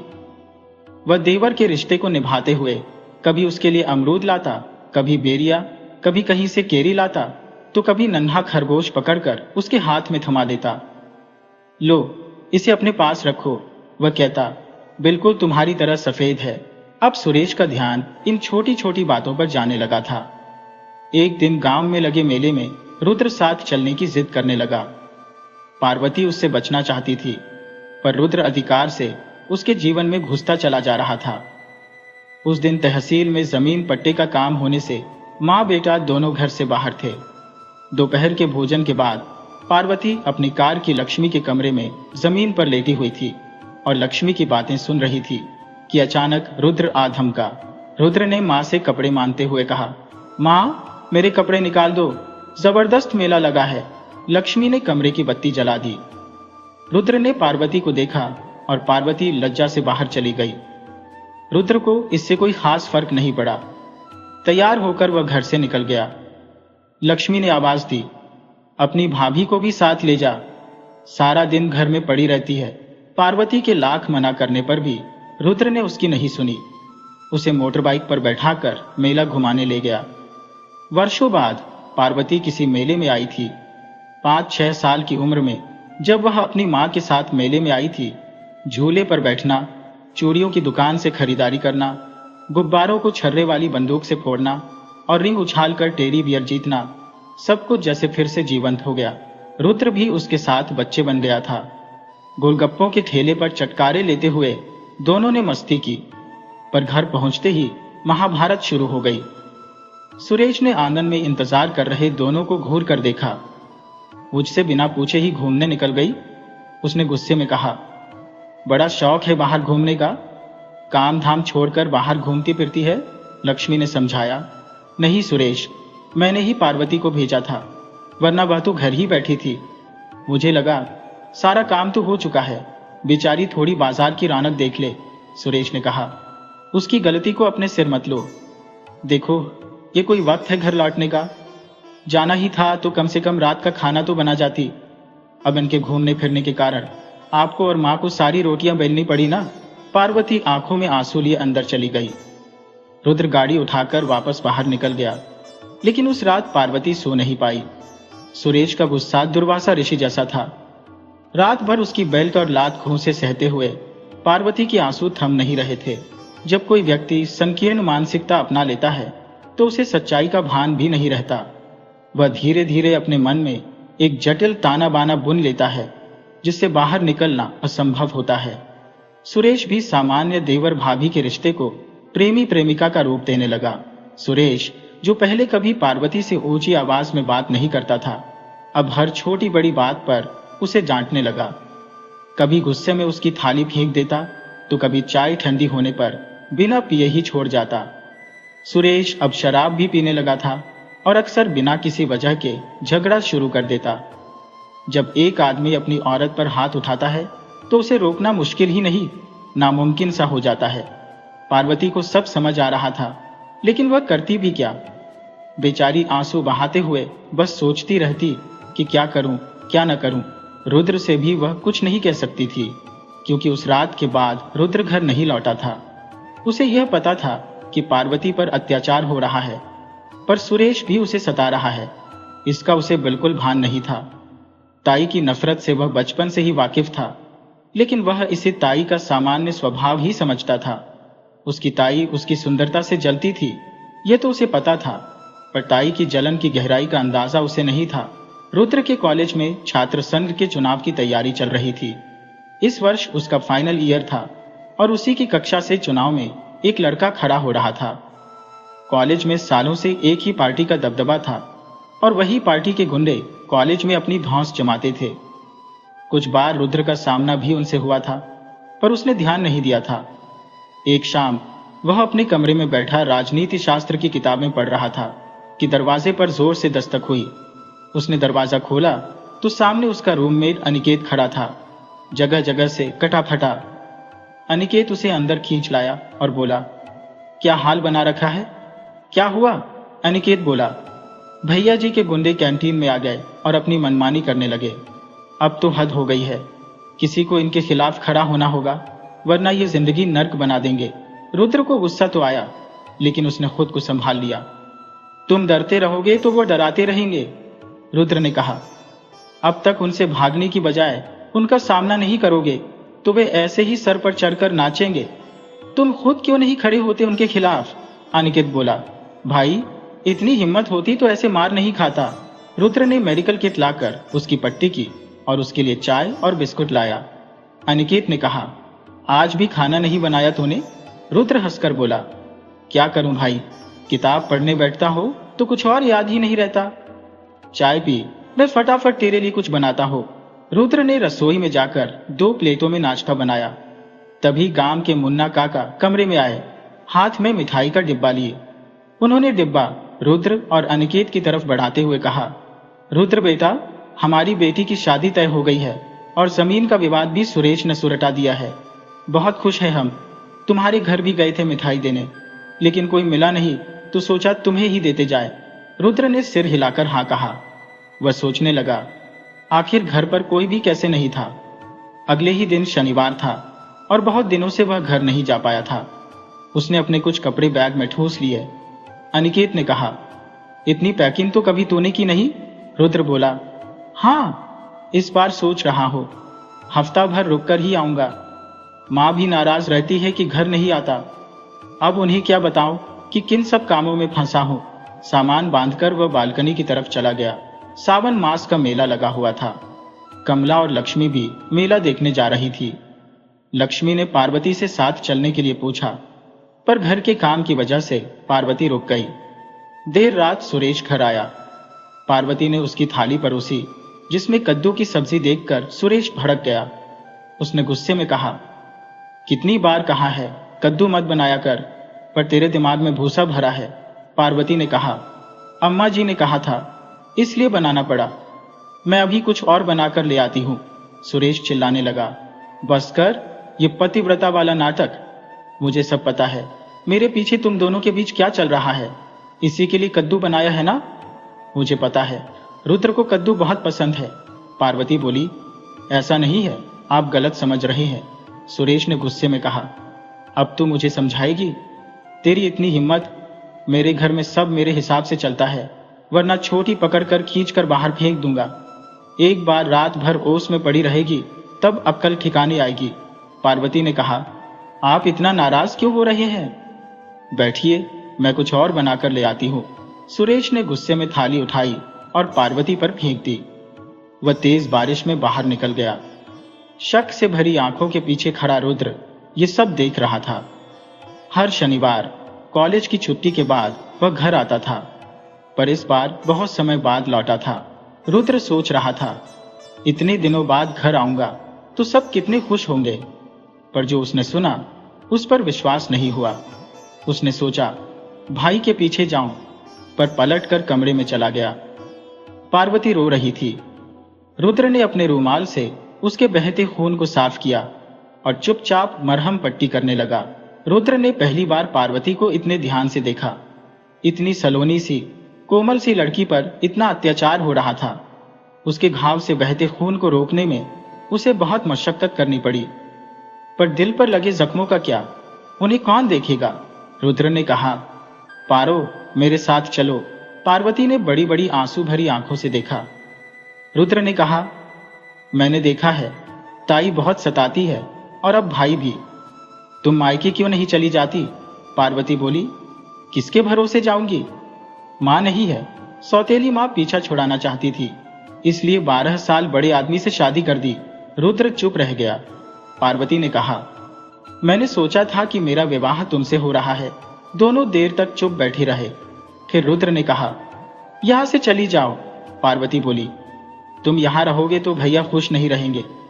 आज नहीं तो कल हमारे बीच सब सुलझ जाएगा, और भैया तुमसे कभी प्रेम करना नहीं छोड़ सकते। तुम चले गए तो ये सब खत्म हो जाएगा और भैया पहले वाले सुरेश बन जाएंगे। रुद्र अचानक उठा और घनघोर बारिश में घर से निकल गया। जो बस मिली उसमें बैठ गया और हरिद्वार जाकर रुका। बस डिपो के सामने शमशान था। महाकाल की प्रिय जगह पर पहुंचकर उसे शांति मिली। कुछ चिताएं अभी भी जल रही थी। लोग अपने प्रियजनों को अंतिम विदाई देकर लौट चुके थे और वह भी चला गया था। 12 बजे के बाद की बातें सुनकर उसके मन में पारो के लिए जो संवेदनाएं जाग उठी थी, वह डर रहा था कि कहीं वे प्रेम में न बदल जाए। इस भय से वह वहां से भाग आया था। रुद्र के मन में उथल पुथल मची थी। वह यह तय नहीं कर पा रहा था कि कल क्या करना है, कहां जाना है। उसे बस यही पता था कि अब वह कभी घर वापस नहीं लौटेगा। उस घर के दरवाजे अब हमेशा के लिए बंद हो चुके हैं। पंडित जी की भविष्यवाणी अब सत्य होने वाली थी। खोटा सिक्का अपना रास्ता बनाकर निकल गया था। शमशान में अकेला बैठा हुआ रुद्र बारिश में भीग रहा था, पर उसका मन कहीं और था। उसने अपने घुटनों के इर्द गिर्द हाथों का घेरा बनाया और सोच में डूब गया। आखिर उसने ऐसा क्या गुनाह किया था कि उसके पिता समान भाई के मन में उसके लिए इतनी नफरत भर गई। पारो का मासूम चेहरा याद आते ही उसका दिल कसमसाने लगा। उसकी बड़ी बड़ी आंखें जैसे बिना किसी गुनाह की सजा काट रही थी। सही भी था, आखिर उस लड़की ने गुनाह किया ही क्या था? गुनाह तो उसके साथ हुआ था। उसकी तस्वीर दिखाकर भाई ने शादी करवा दी। रुद्र सोच रहा था कि अगर पारो से उसका विवाह हुआ होता तो क्या वह इस सब से बच पाता? शायद नहीं, शायद हां। उसकी नजरों में पारो सीधी सादी सुंदर सी लड़की थी। भैया को उसे फूलों की तरह सहेज कर रखना चाहिए था, पर भैया ने उसे रौंद दिया। वह बेचारी सांस तक नहीं ले पा रही थी। रुद्र अपने विचारों में खोया रहा और वहीं उसे नींद आ गई। सुबह नींद खुली तो उसने अपना बैग उठाया और पास की चाय की दुकान पर जा बैठा। एक कप गर्म चाय पीते ही उसकी आत्मा जाग उठी। मन ही मन उसने तय कर लिया कि अब उसे घर वापस नहीं जाना है। कहीं न कहीं उसके मन में भी पारो के लिए कोमल भावनाएं उभरने लगी थी। उसने अपने सर को झटका देकर वहां से उठ खड़ा हुआ। अभी भी वह यह समझ नहीं पा रहा था कि जाना कहां है। उसने अपना बैग उठाया और कॉलेज के लिए निकल पड़ा। पहले हर शनिवार और रविवार घर जाने वाला रुद्र अब महीनों घर नहीं जाता था। माँ से भी उसकी बातें कम हो गई थी। माँ उसे घर बुलाने के लिए कई बहाने करती, पर वह हर बार कोई न कोई कारण बताकर घर जाना टाल देता। कॉलेज में छात्र संघ चुनाव की तैयारियां चल रही थी। शहर के रईसों के लड़के उस पार्टी का नेतृत्व कर रहे थे जो हमेशा चुनाव जीतती थी। ऐसे में किसी साधारण विद्यार्थी का उनके काम के बीच कुछ भी कहना या करना उनके लिए असहनीय था। लाइब्रेरी में एक तरफ बैठी तोता मैना की जोड़ी परीक्षाओं के लिए प्रोजेक्ट बना रही थी। उन लड़कों में से एक ने उस लड़की के चेहरे के पास सिगरेट का धुआं उड़ा दिया। लड़की के पास बैठा उसका दोस्त गुस्से में उठ खड़ा हुआ और लाइब्रेरी के नियमों के अनुसार सिगरेट पीना मना बताया। तभी एक लड़के ने उसे जोरदार थप्पड़ मार दिया। रुद्र का गुस्सा उबल पड़ा। उसने उन लड़कों पर प्रहार करना शुरू कर दिया। उसके हाथ में जो भी आया उसी से वह प्रहार करता गया। रुद्र उन 7-8 लड़कों पर अकेला भारी पड़ गया था। सब अपने अपने जख्मों को संभालते हुए गिरते पड़ते अपने नेता के पास रुद्र की शिकायत लेकर पहुंचे। रुद्र के साथी भी सहमे हुए थे। उस जोड़े की भी रूह कांप गई थी। अब जाने क्या होगा रुद्र का अगली सुबह। पर जिसने मसान की मिट्टी से तिलक कर अपने जीवन की शुरुआत की थी, उसे अब किसी नेता का डर नहीं था। उसने खुद अपने माथे पर कफन बांध रखा था। उस रात रुद्र के मन में थोड़ी ठंडक थी। हालांकि उसके दोस्त डरे हुए थे, लेकिन वह निश्चिंत अपनी खाट पर लेटा खुले आसमान में छाए तारों को देख रहा था। धीरे धीरे उसने आंखें मूंद ली। उसकी आंखों के सामने दो दुबली सी हरी चूड़ियों से भरी नाजुक कलाइयां दूध का गिलास थामे खड़ी थी। चौंक कर उसने आंखें खोल दी। उसके आसपास कोई नहीं था। उन कलाइयों पर उसका नहीं, उसके भाई का हक था। वह नाहक ही परेशान हो रहा था। उसने कहा था कि तुम चले जाओ रुद्र, हमारे बीच सब ठीक हो जाएगा। और बस उसी बात को मानकर वह वहां से चला आया था। वह अपनी सोच में गुम था। तभी उसके दरवाजे पर किसी ने जोर से दस्तक दी। रुद्र के दोस्त भी जा चुके थे। एक ने दरवाजे की झिर्री से झांक कर देखा। बाहर सुबह वाली गुट के लड़के और उनका नेता खड़ा था। रुद्र के अलावा बाकी दोनों दोस्तों के प्राण सूख गए। आज तो अंत निश्चित है, यही सोचकर दोनों ने हनुमान चालीसा का पाठ करना शुरू कर दिया।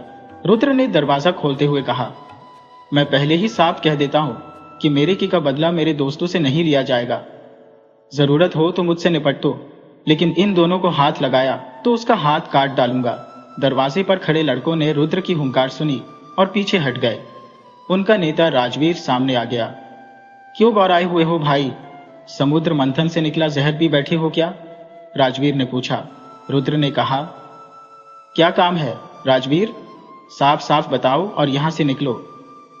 राजवीर, जिसे कॉलेज में भैया जी के नाम से जाना जाता था, रुद्र की बात सुनकर अंदर आ गया।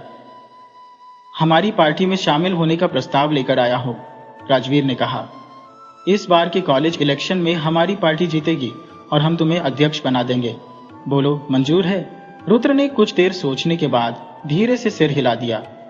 उसे पता था कि भैया जी अच्छे आदमी नहीं है, लेकिन फिर भी उसने पार्टी में शामिल होना स्वीकार कर लिया। समय अपनी तेज रफ्तार से बीतता गया। रुद्र ने कॉलेज की पढ़ाई के साथ साथ कॉलेज की सक्रिय राजनीति में कदम रखा। ग्रेजुएशन पूरा करते ही उसने राजनीति शास्त्र में एमए करने के साथ साथ भैया जी के साथ अधिकतर समय बिताना शुरू कर दिया। भैया जी के पिता जिले के विधायक थे और पार्टी के सबसे जुझारू नेता के रूप में प्रसिद्ध थे। राजनीति उनके खून में थी और यही विरासत अब रुद्र भी अपना रहा था। वर्षों की अथक परिश्रम का उद्देश्य था कि उनके उत्तराधिकारी सीधे मुख्यमंत्री की कुर्सी के योग्य बने। पार्टी के प्रति उनकी निष्ठा और समर्पण का यह फल था। उनकी पार्टी में उनकी अद्वितीय धाक थी। चुनाव करीब थे और मंत्री जी के निमंत्रण पर विधायक और अन्य सदस्य उनके साथ बैठक में सम्मिलित हुए थे। बैठक की गोपनीय बातचीत बाहर नहीं आ सकी, लेकिन दोनों प्रतिष्ठित राजनीतिज्ञों ने मिलकर कुशल रणनीति तैयार की। रुद्र का एक मित्र जमीन के व्यापार से जुड़ा हुआ था, जबकि कुछ कोयले के कारोबार में लगे थे, और रुद्र दोनों ही से जुड़े पैसों को बढ़ाने में जुट गया। उसके मस्तिष्क में एक बात और घर कर गई थी कि यदि उसके पिता उसे और उसकी मां को छोड़कर नहीं जाते तो उन्हें कभी कोई अभाव नहीं होता। आखिरकार वह अब तक रुपये पैसों के लिए ही अपने ताऊजी पर निर्भर था। यदि उनके पास धन होता तो वह अपनी मां को हमेशा के लिए वहां से निकालकर अपने साथ रखता। विचार करते करते उसका मन एक नाम पर आकर अटक जाता, पारो। क्या यदि उसके पास ढेर सारे पैसे होते तो वह पारो को भी अपने साथ ले आता? क्या वह उसके साथ आ जाती? क्या उनका साथ रहना समाज को स्वीकार्य होता? यह प्रश्न उसके मन में उठते रहते और वह इन्हें शराब के गिलास में डुबोकर अपने कार्य में डूब जाता। उसकी जिम्मेदारियां और व्यस्तता ऐसी थी कि जब कभी उसे थोड़ा समय मिलता तो घर वालों के चेहरे उसकी याद में आते। कभी सुरेश बड़ा भाई, कभी अम्मा, कभी ताई जी, कभी ताऊ जी, और कभी दरवाजे की ओट से झांकती दो बड़ी बड़ी काली काली आंखें पारो की। उन आंखों का सामना करने में वह स्वयं को असमर्थ पाता था। उसे लगता था कि वह आंखें उसे देखती रहे और वह उन आंखों को देखता रहे, लेकिन यह विचार क्षणिक था, जैसे तूफान की तरह उसके हृदय में उठता और फिर सब कुछ बहकर दूर चला जाता। जाति, बिरादरी, समाज और सबसे बढ़कर उसकी मां, इनमें से किसी की आंखों में वह अपने और पार्वती के रिश्ते के लिए सहमति नहीं पाता था। इसलिए उसने अपने हृदय में बहते हुए उस छोटे से अमृत झरने पर एक बड़ा सा पत्थर रख दिया था। अब उसके पास रुपया तो था, लेकिन समय नहीं था। शेष समय में राजनीति भी थी। वह भैया जी का दायां हाथ माना जाता था। रुद्र को भैया जी के पिता भी अपने बेटी की तरह स्नेह करते थे। उनके कार्यालय की कई बैठकें बिना रुद्र के संभव नहीं थी और न ही उनके घर का कोई व्रत, त्योहार, पूजा पाठ संभव था। मंत्री जी के साथ बैठक के बाद रुद्र का स्थान और ऊंचा हो गया था। अब किसी भी बैठक में उसे भूलना असंभव हो गया था। पार्टी कार्यालय में आज उत्सव का माहौल था। भावी प्रत्याशियों का नाम घोषित होना था। सभी को पता था कि सबसे महत्वपूर्ण सीट से भैया जी को ही टिकट मिलेगा। कार्यालय में दिवाली सी रौनक थी। रात के 12 बजे भी समय यूं ही लग रहा था जैसे अभी शाम ही खिली है। आखिरकार 12-13 तो तीनों 7-8-9, 7-8-9, 7-8-9, 7-8-9, 17-13 कार्यक्रम का समापन हुआ और उस महत्वपूर्ण सीट के प्रत्याशी के नाम की घोषणा करते हुए मंत्री जी ने राजवीर की जगह रुद्र प्रताप का नाम लिया। सभी हैरान रह गए। विधायक जी के रुद्र के प्रति स्नेह को सभी जानते थे, लेकिन अपने बेटे की जगह मंत्री पद की दावेदारी को सीधे रुद्र के पाले में उछाल देंगे, यह किसी ने नहीं सोचा था। गुस्से में पैर पटकता राजवीर वहां से निकल गया। पिता के कंधे पर रखा हाथ छटकता राजवीर एक बार रुद्र को नाराजगी से देखकर चला गया और विधायक जी आगे बढ़कर रुद्र को गले लगा लिया। इसके बाद सब कुछ एक सपने जैसा होता चला गया। अपने अच्छे कर्मों और युवाओं में अपनी धाक का रुद्र को चुनाव प्रचार में अत्यंत लाभ मिला। रुद्र की ख्याति ऐसी थी कि उसे जीतना ही था। उसकी प्रसिद्धि चारों ओर फैल रही थी। सबकी उम्मीदों पर खरा उतरते हुए रुद्र भारी मतों से विजयी हुआ।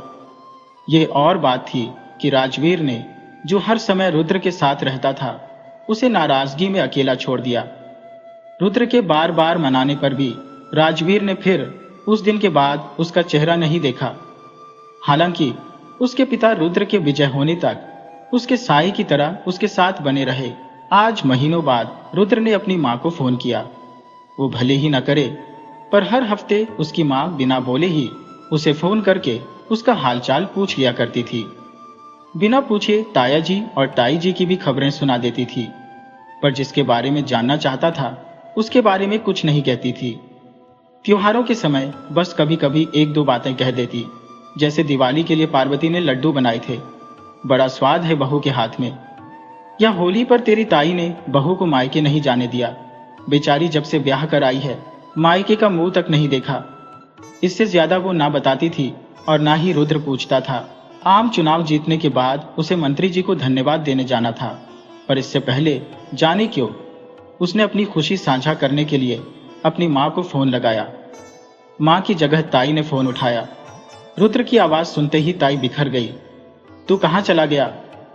अरे छोरे, अब क्या मेरे मरने पर ही वापस आएगा? तेरा भाई महीनों से पेट में तेज दर्द की शिकायत कर रहा है। 2 दिन पहले डॉक्टर को दिखाया तो उसने तुरंत भर्ती कर लिया। हो सके तो एक बार आजा बेटा, हो सकता है तेरे आने से ही उसके प्राण वापस आ जाए। आएगा ना तू रुद्र? बरसों बाद ताई ने उसे उसके बचपन के नाम से पुकारा था। मना करने का तो सवाल ही नहीं उठता था। वो तुरंत अपनी गाड़ी में जा बैठा और अनिकेत पीछे पीछे दौड़ता आया। अनिकेत ने कहा, रुद्र, तुझे तो मंत्री जी की आवाज पर जाना था ना, कहाँ निकल रहा है? रुद्र ने कहा, घर जा रहा हूं भाई, बड़े दिनों बाद घर से बुलावा आया है, कल तक वापस आ जाऊंगा। मंत्री जी को समझा देना कि मैं कल आकर उनके पैर छूकर धन्यवाद दूंगा। और फिर रुद्र हवा से बातें करती हुई अपनी गाड़ी में निकल पड़ा। गांव की गलियां उसे बुला रही थी। हवा से बातें करती रुद्र की गाड़ी गांव की ओर भागती जा रही थी और साथ ही यादों के बवंडर उसके दिमाग में उठ रहे थे। 5 सालों से उसने गांव नहीं आया था और अम्मा के अलावा किसी से बात भी नहीं की थी, लेकिन छिप छिपाकर ही सही उसका दोस्त श्याम उसे सुरेश दादा और पार्वती की खबरें दे दिया करता था। अब वह बारिश में भीगता हुआ घर से निकला था। श्याम उसे ढूंढता हुआ उसके शहर वाले घर पर पहुंचा था। उस रात श्याम के साथ उसने पहली और आखिरी बार शराब पी थी और उसी बहकावे में सुरेश भाई के शक और अत्याचार की बातें सुनाई थी। इस संसार में शायद श्याम ही था जो उसके दिल की बात समझता था। श्याम ने बताया था कि सुरेश, जो पहले कभी कभार पीता था, अब रोज पीने लगा है। ताऊ जी का भी संकोच नहीं रह गया था। रात दिन नशे में डूबा सुरेश भाई ऑफिस के काम में भी चूक करने लगा था। पहले दिन के काम में कोई गड़बड़ी नहीं करता था, अब आए दिन कोई न कोई काम बिगाड़ देता है। श्याम से ही उसे सुरेश और कभी कभी पारो के बारे में भी खबरें मिलती थी। रुद्र को पता चला कि पारो की हालत कुछ ठीक नहीं है। उसकी शादी के 5 साल हो गए थे पर गोद नहीं भरी थी।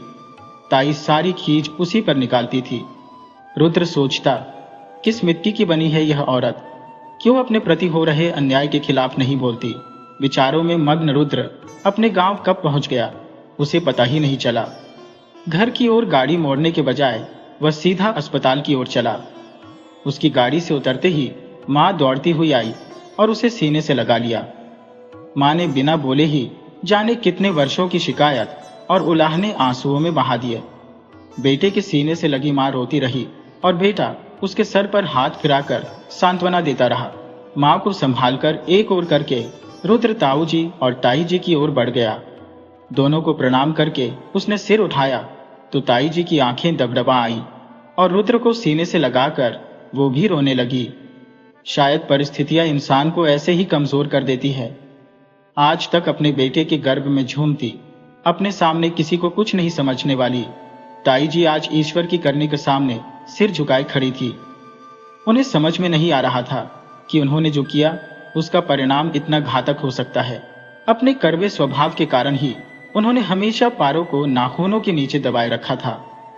उनकी सोच थी कि अगर पति अपनी पत्नी के साथ बहुत खुश रहेगा तो मां को भूल जाएगा और घर में पारो का राज चलने लगेगा।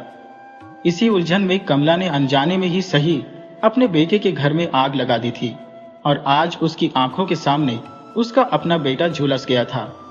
पश्चाताप के आंसू बहाने पर भी उसे कुछ वापस नहीं मिल पा रहा था।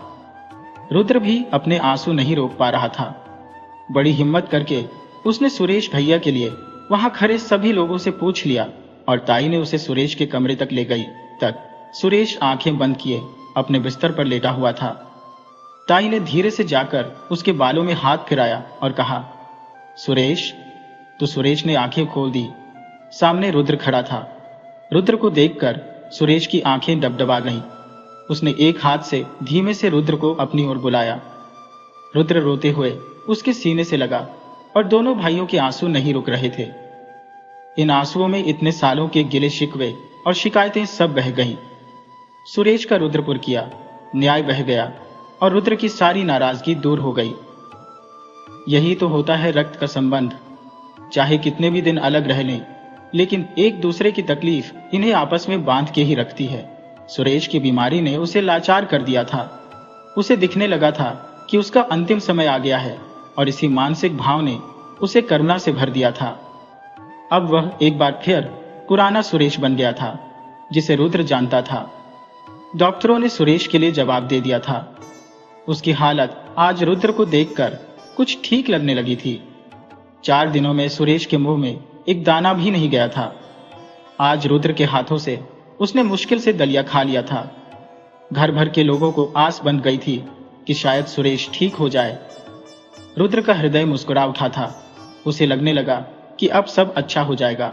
अगर भैया ठीक हो गए तब तो पारो भी खुश रहेंगी, और अगर वो खुश रहेंगी तो उससे मीलों दूर रुद्र भी जी उठेगा। पहली बार पार्वती के बारे में सोचते हुए उसका मन खिल उठा। उसे लगा कि वह भैया और पार्वती के जीवन में फिर से रंग भर देगा। अपनी सोच में डूबा मुस्कुराता रुद्र भैया का हाथ थामे बैठा था कि उसके दोस्त विनय का फोन आ गया। विनय ने कहा, रुद्र तो ठीक तो है ना? रुद्र ने कहा, हाँ मैं ठीक हूँ, बिल्कुल ठीक हूँ। गांव आ गया हूँ। आज ही सुबह अनिकेत को बताकर आया हूँ। उसने तुझे बताया नहीं? तो विनय ने कहा, भाई अनिकेत का बहुत बड़ा एक्सीडेंट हो गया है, उसका बचना मुश्किल है। रुद्र ने कहा, यह क्या बोल रहा है यार? वो तो मेरे कार्यालय की गाड़ी में ड्राइवर के साथ निकला था, फिर कैसे उसका एक्सीडेंट हो गया? रुद्र की बात को बीच में ही काटते हुए विनय ने कहा, भाई जो बताने जा रहा हो जरा ध्यान से सुनना। अभी तू जहां है फिलहाल वहां से 10-12 दिन कहीं मत निकलना। तेरी सुरक्षा के लिए कह रहा हूं।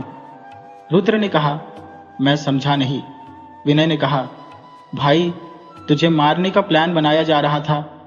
मेरे दोस्त, तुझे याद है विधायक महोदय ने कुछ 2-4 महीने पहले मंत्री जी से मुलाकात की थी।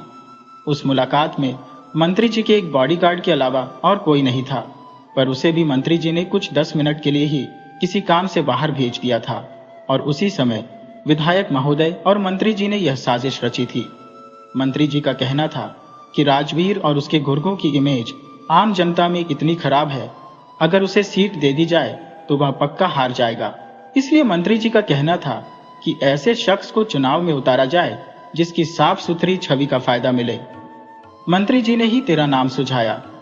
विधायक महोदय अपने बेटे को गद्दी देना चाहते थे, तब मंत्री जी ने अपनी शातिर चाल उन्हें परोस दी कि तुझे चुनाव लड़वा कर पहले जीतना होगा, और जब तू मंत्री को धन्यवाद ज्ञापन करने जाएगा, तेरी गाड़ी का भयानक एक्सीडेंट करवाकर तेरी मौत को हादसे का रूप दे दिया जाएगा। अब क्योंकि तेरी सीट जीती हुई सीट होगी, इसलिए उस सीट पर किसी को तो पार्टी में से बैठना ही होगा। तब उस बात का फायदा उठाकर राजवीर को उस सीट पर बड़ी आसानी से बिठा दिया जाएगा। तेरे न रहने की सहानुभूति राजवीर को मिल जाएगी। भाई तो इन राजनेताओं की बिसात का राजा नहीं, बल्कि एक मामूली सा प्यादा ही था, जिसे ये अपने फायदे के लिए चला रहे थे। तेरे सिर पर मौत मंडरा रही है। मेरे दोस्त, अपनी सारी बलाएं उतारने के बाद ही यहां से बाहर निकलना। वैसे मैं तो कहता हूं वापस मत आ, वही ज्यादा अच्छा है। रुद्र ने कहा, अब तो वापस आना पड़ेगा विनय। रुद्र कहने लगा, आज भले ही हालात नाजुक हों, पर एक बात तो तय है दोस्त, शपथ ग्रहण के दिन यह भी राज खुल जाएगा कि तुम्हारा साथी रुद्र ही देश की सेवा की शपथ लेगा। बस देखते रहना। रुद्र ने फोन रखा और वापस अंदर आ गया। उसने सुरेश के खाने के बाद सभी को घर भेज दिया था और खुद अस्पताल में रुक गया।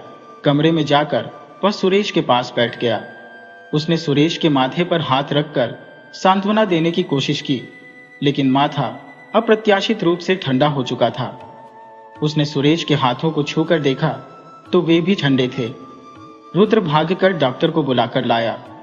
डॉक्टर ने आते ही सुरेश की आंखों की पुतलियों की जांच की। डॉक्टर ने रुद्र को देखकर सिर हिला दिया और रुद्र को समझ में आ गया कि सुरेश अब नहीं रहा। फिर रुद्र ने घर वालों को बुलाया और अगले दिन सब कैसे हुआ खुद उसे भी ठीक से याद नहीं रहा। अगले दिन मां श्मशान घाट से लौटते वक्त समझ गई थी कि सुरेश जाते जाते उसकी सारी बलाएं अपने सिर ले गया। ये विचार आते ही उसकी आंखें डबडबा गईं और तभी उसने सफेद साड़ी पहने किसी स्त्री को आते देखा। वह फूट फूट कर रोने लगा। 13 दिन बीत गए। मिलने जुलने वाले आते और 2 आंसू बहाकर चले जाते। कोई लक्ष्मी को समझाता तो कोई कमला को। पार्वती के मायके वालों ने हाथ जोड़कर कहा, हमारे लिए तो कन्या की विदाई के साथ ही जिम्मेदारी खत्म हो गई थी। अब इसे अपनी बहू मानकर रखिए। इस बेचारी को 2 वक्त की रोटी और कुछ कपड़े मिल जाए, बस यही काफी है। पार्वती की सौतेली मां ने जाते जाते उसे गले लगाने की कोशिश की, लेकिन पार्वती दूर हट गई। शायद उसे दिखावे के आंसू पसंद नहीं थे। वह पहले भी शांत थी, लेकिन इन 13 दिनों में तो जैसे उसने सांस लेना भी छोड़ दिया था। लक्ष्मी जबरदस्ती उसे कुछ खिला देती थी। कमला पहले जिसकी जबान से जहर निकलता था, अब हर किसी को बेटा बेटा बोलकर अपने कलेजे को ठंडक पहुंचाने की कोशिश कर रही थी। लक्ष्मी और कमला की ननद घर के कामकाज में लगी थी, लेकिन पार्वती को लेकर चिंतित थी। सारी रस्में खत्म हो चुकी थी। अगले दिन बुआ जी की वापसी थी। बुआ जी आंगन में बैठकर कहने लगी, अब इस लड़की का क्या करोगी कमला भाभी? कमला ने कहा, बहू है हमारी, हमारे साथ रहेगी। बुआ जी ने कहा, कैसी बातें कर रही हो भाभी? जवान विधवा को साथ रखना ठीक नहीं है। मैं तो कहती हूँ वृंदावन में किसी आश्रम में छोड़ दो। वहां ऐसी ही औरतें रहती हैं, उन्हें सिलाई कढ़ाई सिखाई जाती है ताकि वे अपनी रोजी रोटी कमा सके। लक्ष्मी इन बातों से व्यथित होकर बहाने से भीतर चली गई, लेकिन सबने बुआ जी की बातें सुन ली थी। लक्ष्मी पार्वती के पास आई और उसे गले लगाकर कहने लगी, बेटा ऐसे मत रो, सब ठीक हो जाएगा। इतने दिनों में रुद्र पहली बार पार्वती के कमरे में आया था। उसने कहा, मां कुछ कहना था तुमसे। लक्ष्मी ने उसकी ओर देखा। रुद्र कुछ कहता तभी उसका फोन बजने लगा। वह फोन पर बातें करते हुए बाहर चला गया। अगले दिन शपथ ग्रहण समारोह होना था। विनय का फोन था। अनिकेत भी अब ठीक था। यह सुनकर रुद्र को थोड़ा सुकून मिला। उसने सोचा, अब भैया जान मेरी जानी है, पर तुमने मेरी बला अपने सिर ले ली। अब यह जिंदगी आपकी अमानत है। रुद्र ने खुद से वादा किया कि वह विधायक और उसके बेटे से बदला लेकर रहेगा।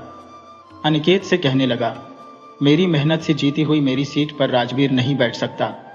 अब सत्ता का पावर क्या है मैं उन्हें दिखा दूंगा। रुद्र को अगले दिन सुबह ही निकलना था। जिस दिन से वह आया था उसकी पार्वती से ठीक से बात तक नहीं हुई थी, लेकिन उससे बात करने से पहले उसे घर वालों के विचार भी जानने थे। अगली सुबह अपनी समझाइश के बाद कमला और लक्ष्मी पर एक बार फिर तिरस्कार करते हुए बुआ जी अपने गांव के लिए रवाना हो गई। उनके जाने के बाद रुद्र ने भी अपना सामान समेट लिया। लक्ष्मी सभी के लिए चाय लेकर आंगन में आई, तभी दरवाजे पर किसी ने जोर से दस्तक दी। आंगन में बैठी सभी की नजरें दरवाजे की तरफ मुड़ गईं। दरवाजे पर लंबी घनी दाढ़ी और गेरुआ वस्त्र में रुद्र के पिता खड़े थे। भतीजे की अचानक मृत्यु से विरक्त हुए सन्यासी को वापस गृहस्थ जीवन में लाया गया था। भीतर आकर उन्होंने अपनी बड़ी भाभी और भाई के चरण स्पर्श किए और बैठ गए। रुद्र ने अपने पिता के पैर छुए और एक ओर खड़ा हो गया।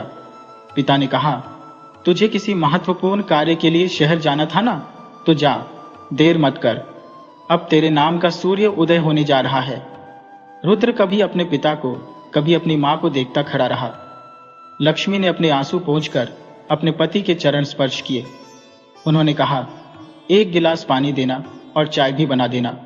याद रखना, मैं कप में चाय नहीं पीता। मेरे लिए अम्मा का कलई वाला ग्लास निकाल देना। कई सालों बाद पति के मुख से अपना नाम सुनकर लक्ष्मी का मन पिघल गया। आंसू पोंछती हुई वह रसोई में बड़े मन से चाय बनाने चली गई। तभी दबे पांव दीवार की ओट में खड़ी पार्वती को भी उन्होंने देख लिया। वे कहने लगे, इधर आओ बेटी। पार्वती धीरे से उनके पास पहुंची और उनके चरण स्पर्श किए। उन्होंने पूछा, तुम्हारा नाम क्या है? पार्वती ने कहा, जी पार्वती। नाम सुनते ही उन्होंने पीड़ा और कष्ट से आंखें बंद कर ली। जब हम मानव उसकी बनाई दुनिया से मनमानी करने लगते हैं तो ऐसा ही होता है, उन्होंने कहा। उनकी कही बातें किसी को समझ नहीं आई। उन्होंने पार्वती के सिर पर हाथ रखा और कहा, सदा खुश रहो बेटी। फिर उन्होंने रुद्र की तरफ देखा और कहा, यह तेरी जिम्मेदारी है। कमला, जो अब तक सिसक रही थी, बोली, लल्ला जी, आपने मेरी लाज रखी। आपका योग और कारुण्य मैं जीवन भर नहीं भूल पाऊंगी। रुद्र ने सिर झुकाए खड़ा रहा।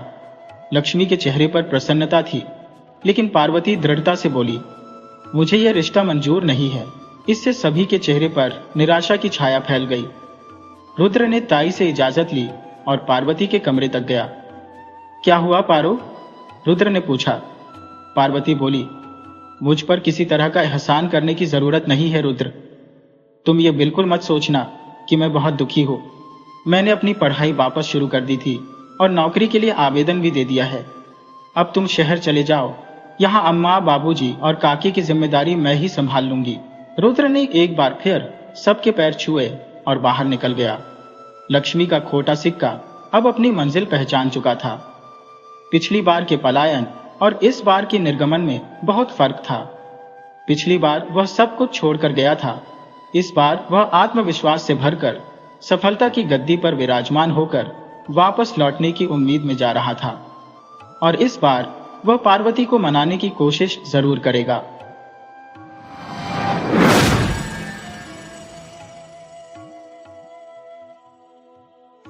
बहुत समय पहले की बात है।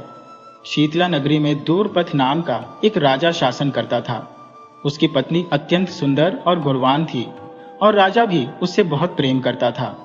उनके एक बेटी थी जिसका नाम सुभद्रा था। जैसे जैसे सुभद्रा बड़ी होती गई, उसमें अपनी मां के गुण दिखाई देने लगे।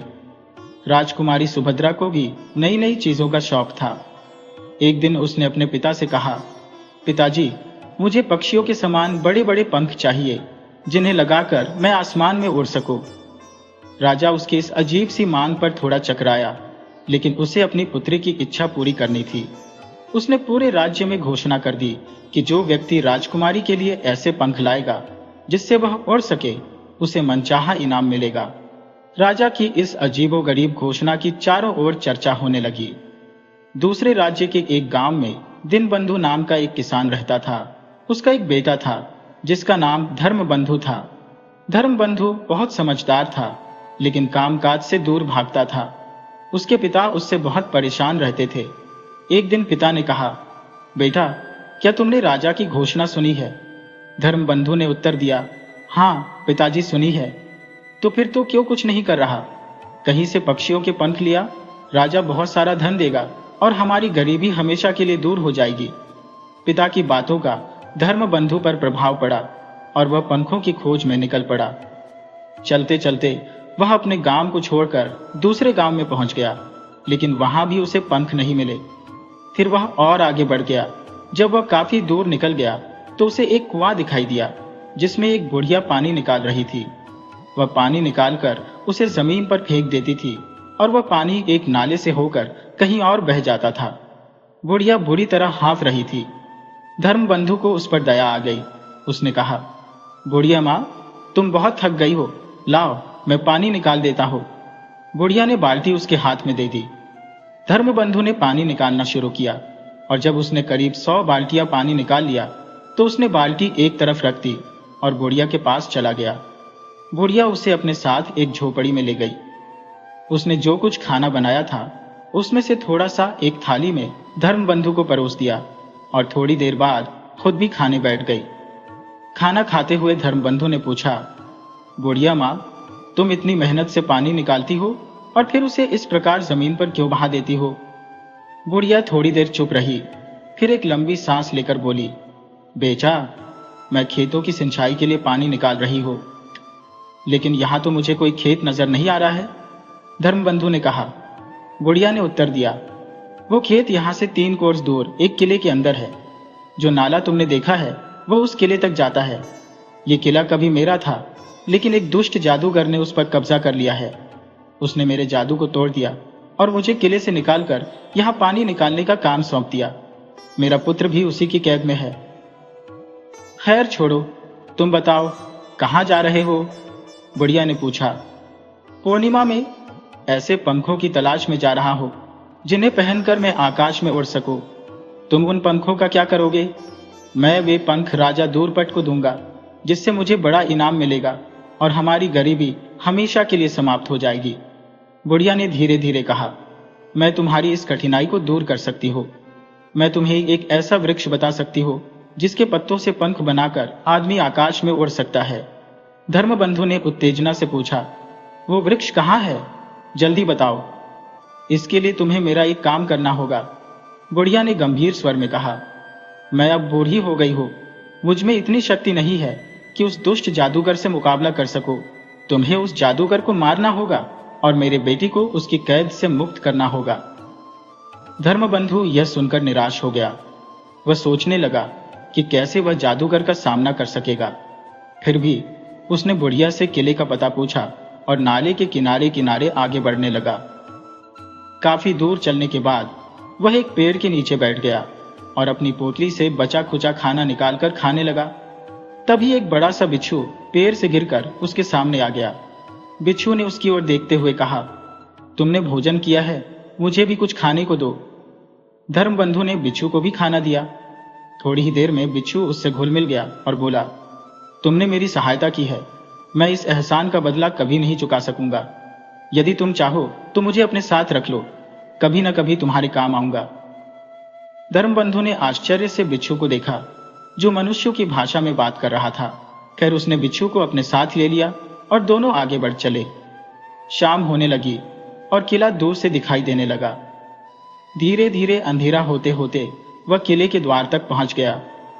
उसने द्वार खटखटाया, लेकिन किसी ने दरवाजा नहीं खोला। तभी उसकी नजर द्वार के ऊपर लटके एक घंटे पर पड़ी। उसने घंटा बजा दिया। घंटा बजते ही दरवाजा अपने आप खुल गया और वह अंदर घुस गया। किले के भीतर चारों ओर पत्थर की मूर्तियां खड़ी थी।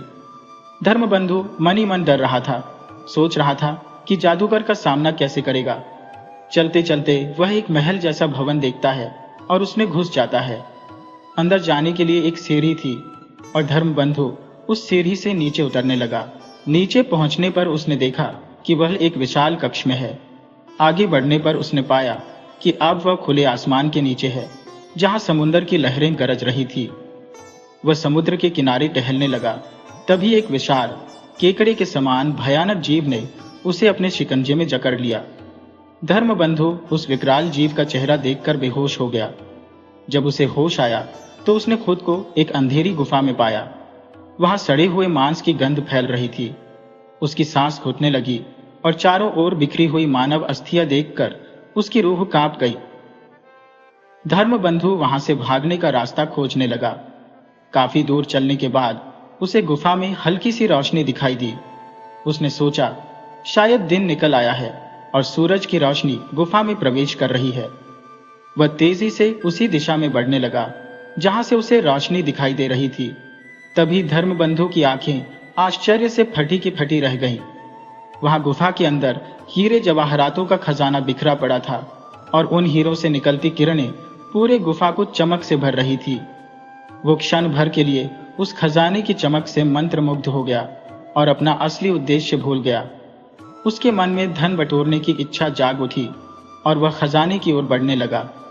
परंतु तभी उसे ऐसा लगा मानो किसी ने उसे चेतावनी दी हो, भाई तुम क्या कर रहे हो? क्यों व्यर्थ अपने प्राण गंवाने के लिए खजाने की ओर जा रहे हो? देखो कितने विषैले सर्प यहां सोए हुए हैं, वे तुम्हें देखते ही तुम्हारे प्राण हर लेंगे। धर्मबंधु ने चौंक कर चारों ओर देखा, लेकिन उसे कोई नजर नहीं आया। वह तुरंत समझ गया कि यह चेतावनी देने वाला और कोई नहीं बल्कि वही बिच्छू था जो उसकी जेब से बाहर झांक रहा था। उसने देखा कि वास्तव में वहां कई विशाल विषधर सर्प लेटे हुए थे। यह देखकर धर्मबंधु सहम गया और धीरे धीरे वहां से लौटने लगा। तभी एक भयानक गर्जना गुफा में गूंज उठी, मूर्ख, तुम भी बच नहीं सकते। जो खजाना तुमने देखा है वो मेरे सेवक है जो उसकी रक्षा करते हैं। सूर्य अस्त होते ही वे सर्प में बदल जाते हैं। तुमने खजाने को हाथ नहीं लगाया, इसलिए आज के लिए तो तुमने अपनी जान बचा ली है, परंतु तुम्हारा अंत भी इन्हीं लोगों की तरह होगा। उस भयानक जीव ने तुम्हें यहां लाकर कैद किया है और वह दिन के समय आकर तुम्हारा मांस खाएगा। तुम्हारी अस्थियां भी अन्य लोगों की तरह यहां पड़ी रहेंगी। धर्मबंधु को अब यह समझ में आ गया कि यह वही जादूगर था जिसने बुढ़िया का जादू खत्म कर किले और उसकी अपार संपत्ति पर कब्जा जमा लिया था। अगर पहले से उसे जादूगर की इस भयानकता का पता होता तो वह भूल कर भी यहां नहीं आता। वह भगवान का नाम लेकर प्रार्थना करने लगा और भय से अपनी आंखें बंद कर ली। कुछ समय बीता और कब धर्मबंधु भय के कारण बेहोश हो गया उसे पता नहीं चला। जब वह होश में आया तो उसे लगा कि दिन निकल चुका है, परंतु गुफा के अंदर अंधेरा ही था। उसने देखा कि सर्प धीरे धीरे अपने रूप बदल रहे थे और राक्षसों के समान आकृति धारण कर रहे थे। परंतु इससे पहले कि वे पूरी तरह से रूपांतरित होते, वे जमीन पर गिर पड़े और तड़पने लगे। धर्मबंधु को इसका कारण समझ में नहीं आया, परंतु वह इस बात से खुश था कि अब उसे उन राक्षसों से डरने की जरूरत नहीं थी। उसी समय उसे दूर से शोर सुनाई दिया, मानो कोई व्यक्ति संघर्ष कर रहा हो। फिर अचानक सब शांत हो गया। धर्मबंधु ने उत्सुकता से चारों ओर देखा। तभी उसने उस बिच्छू को गुफा में प्रवेश करते देखा। बिच्छू के डंक में 6 इंच लंबा एक अंकुश फंसा हुआ था, जिसकी नोक पर लगा हीरा गुफा को रोशन कर रहा था। बिच्छू ने कहा, डरो मत भाई, मैंने उस राक्षस को उसके सोने के कक्ष में सोते हुए काट लिया है। अब वह मर चुका है और उसका जादू भी खत्म हो गया है। यह है वह जादुई अंकुश जिसके द्वारा जादूगर अपनी इच्छा से सब कुछ नियंत्रित करता था। अब यह तुम्हारे काम आएगा। धर्मबंधु बिच्छू की इस बहादुरी को देखकर हैरान रह गया। बिच्छू ने सारा काम कर डाला था। धर्मबंधु ने उसे अपनी जेब में रखा और गुफा से बाहर निकल आया। वह किले के फाटक तक पहुंचा, जहां बुढ़िया पहले से ही उसकी प्रतीक्षा कर रही थी। बुढ़िया ने अपने पुत्र को फिर से पाकर धर्मबंधु को आशीर्वाद दिया और उसे उस वृक्ष का पता बताया जिसके पत्तों से ऐसे पंख बनाए जा सकते थे जिनसे मनुष्य आकाश में उड़ सके। धर्मबंधु ने बुढ़िया से विदा ली और उस वृक्ष की तलाश में निकल पड़ा। चलते चलते वह आखिरकार उस वृक्ष के पास पहुंच गया जिसका पता बुढ़िया ने उसे दिया था। उसने वृक्ष के पत्ते तोड़े और उन्हें पक्षी के पंखों के समान रूप देकर पंख तैयार कर लिए। अब वह राजा दूरपट के पास जाकर अपनी प्रतिज्ञा पूरी करने को तैयार था। पंख बनाने के बाद धर्मबंधु ने सोचा कि पहले उनकी सच्चाई परख लेनी चाहिए। उसने दोनों पंख अपनी बगलों में कसकर बांध लिए और हाथ फैलाकर पंखों को चलाना शुरू किया। धीरे धीरे वह आकाश में उड़ने लगा। वह उड़ते उड़ते ही शीतला राज्य के राजमहल के ऊपर पहुंच गया और चक्कर काटने लगा। आकाश में उड़ते हुए व्यक्ति को देखकर लोग हैरान थे और उत्सुकता से ऊपर देख रहे थे। राजा और रानी को भी इस अद्भुत दृश्य की खबर मिली तो वे महल की छत पर आकर उसे देखने लगे। धर्मबंधु ने राजमहल की छत पर उतरकर राजा को वे पंख सौंप दिए। तभी राजकुमारी भी छत पर आ गई और उसने उत्सुकता से पंख राजा से लिए। राजा ने खुश होकर अपने गले का कीमती हार इनाम के रूप में धर्मबंधु को दे दिया। राजकुमारी ने भी पंख लगाकर उड़ने का प्रयास किया और वह देखते ही देखते आकाश में उड़ने लगी। सभी यह अद्भुत दृश्य देख रहे थे, पर अचानक एक भयानक चीख ने सबको चौंका दिया।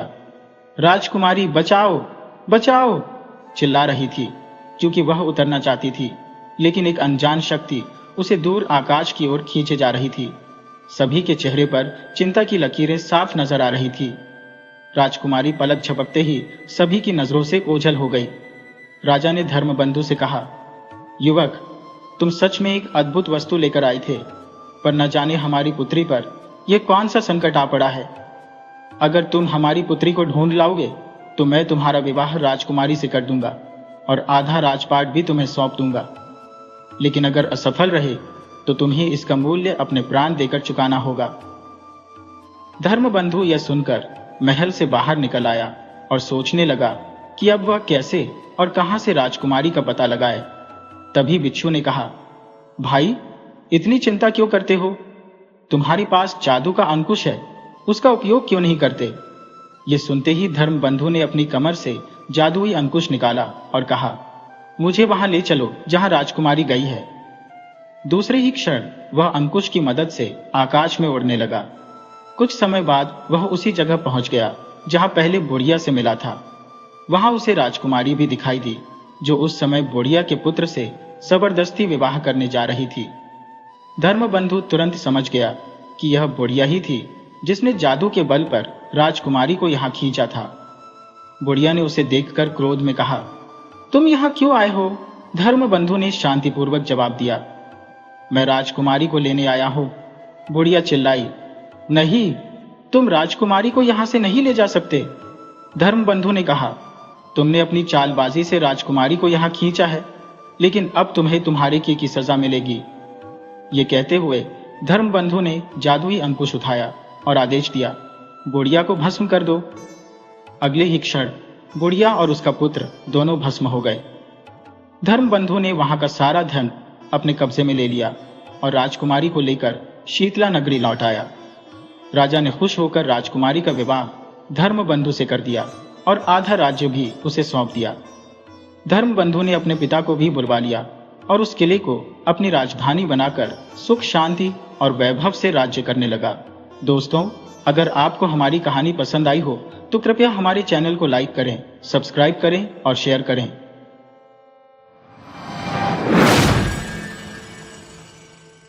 वीडियो अच्छी लगे हो तो इसे लाइक करें और ऐसी ही मज़ेदार कहानियों के लिए चैनल को सब्सक्राइब करें और बेल आइकन दबाएं। ज़्यादा से ज़्यादा अपने दोस्तों को शेयर करें। धन्यवाद।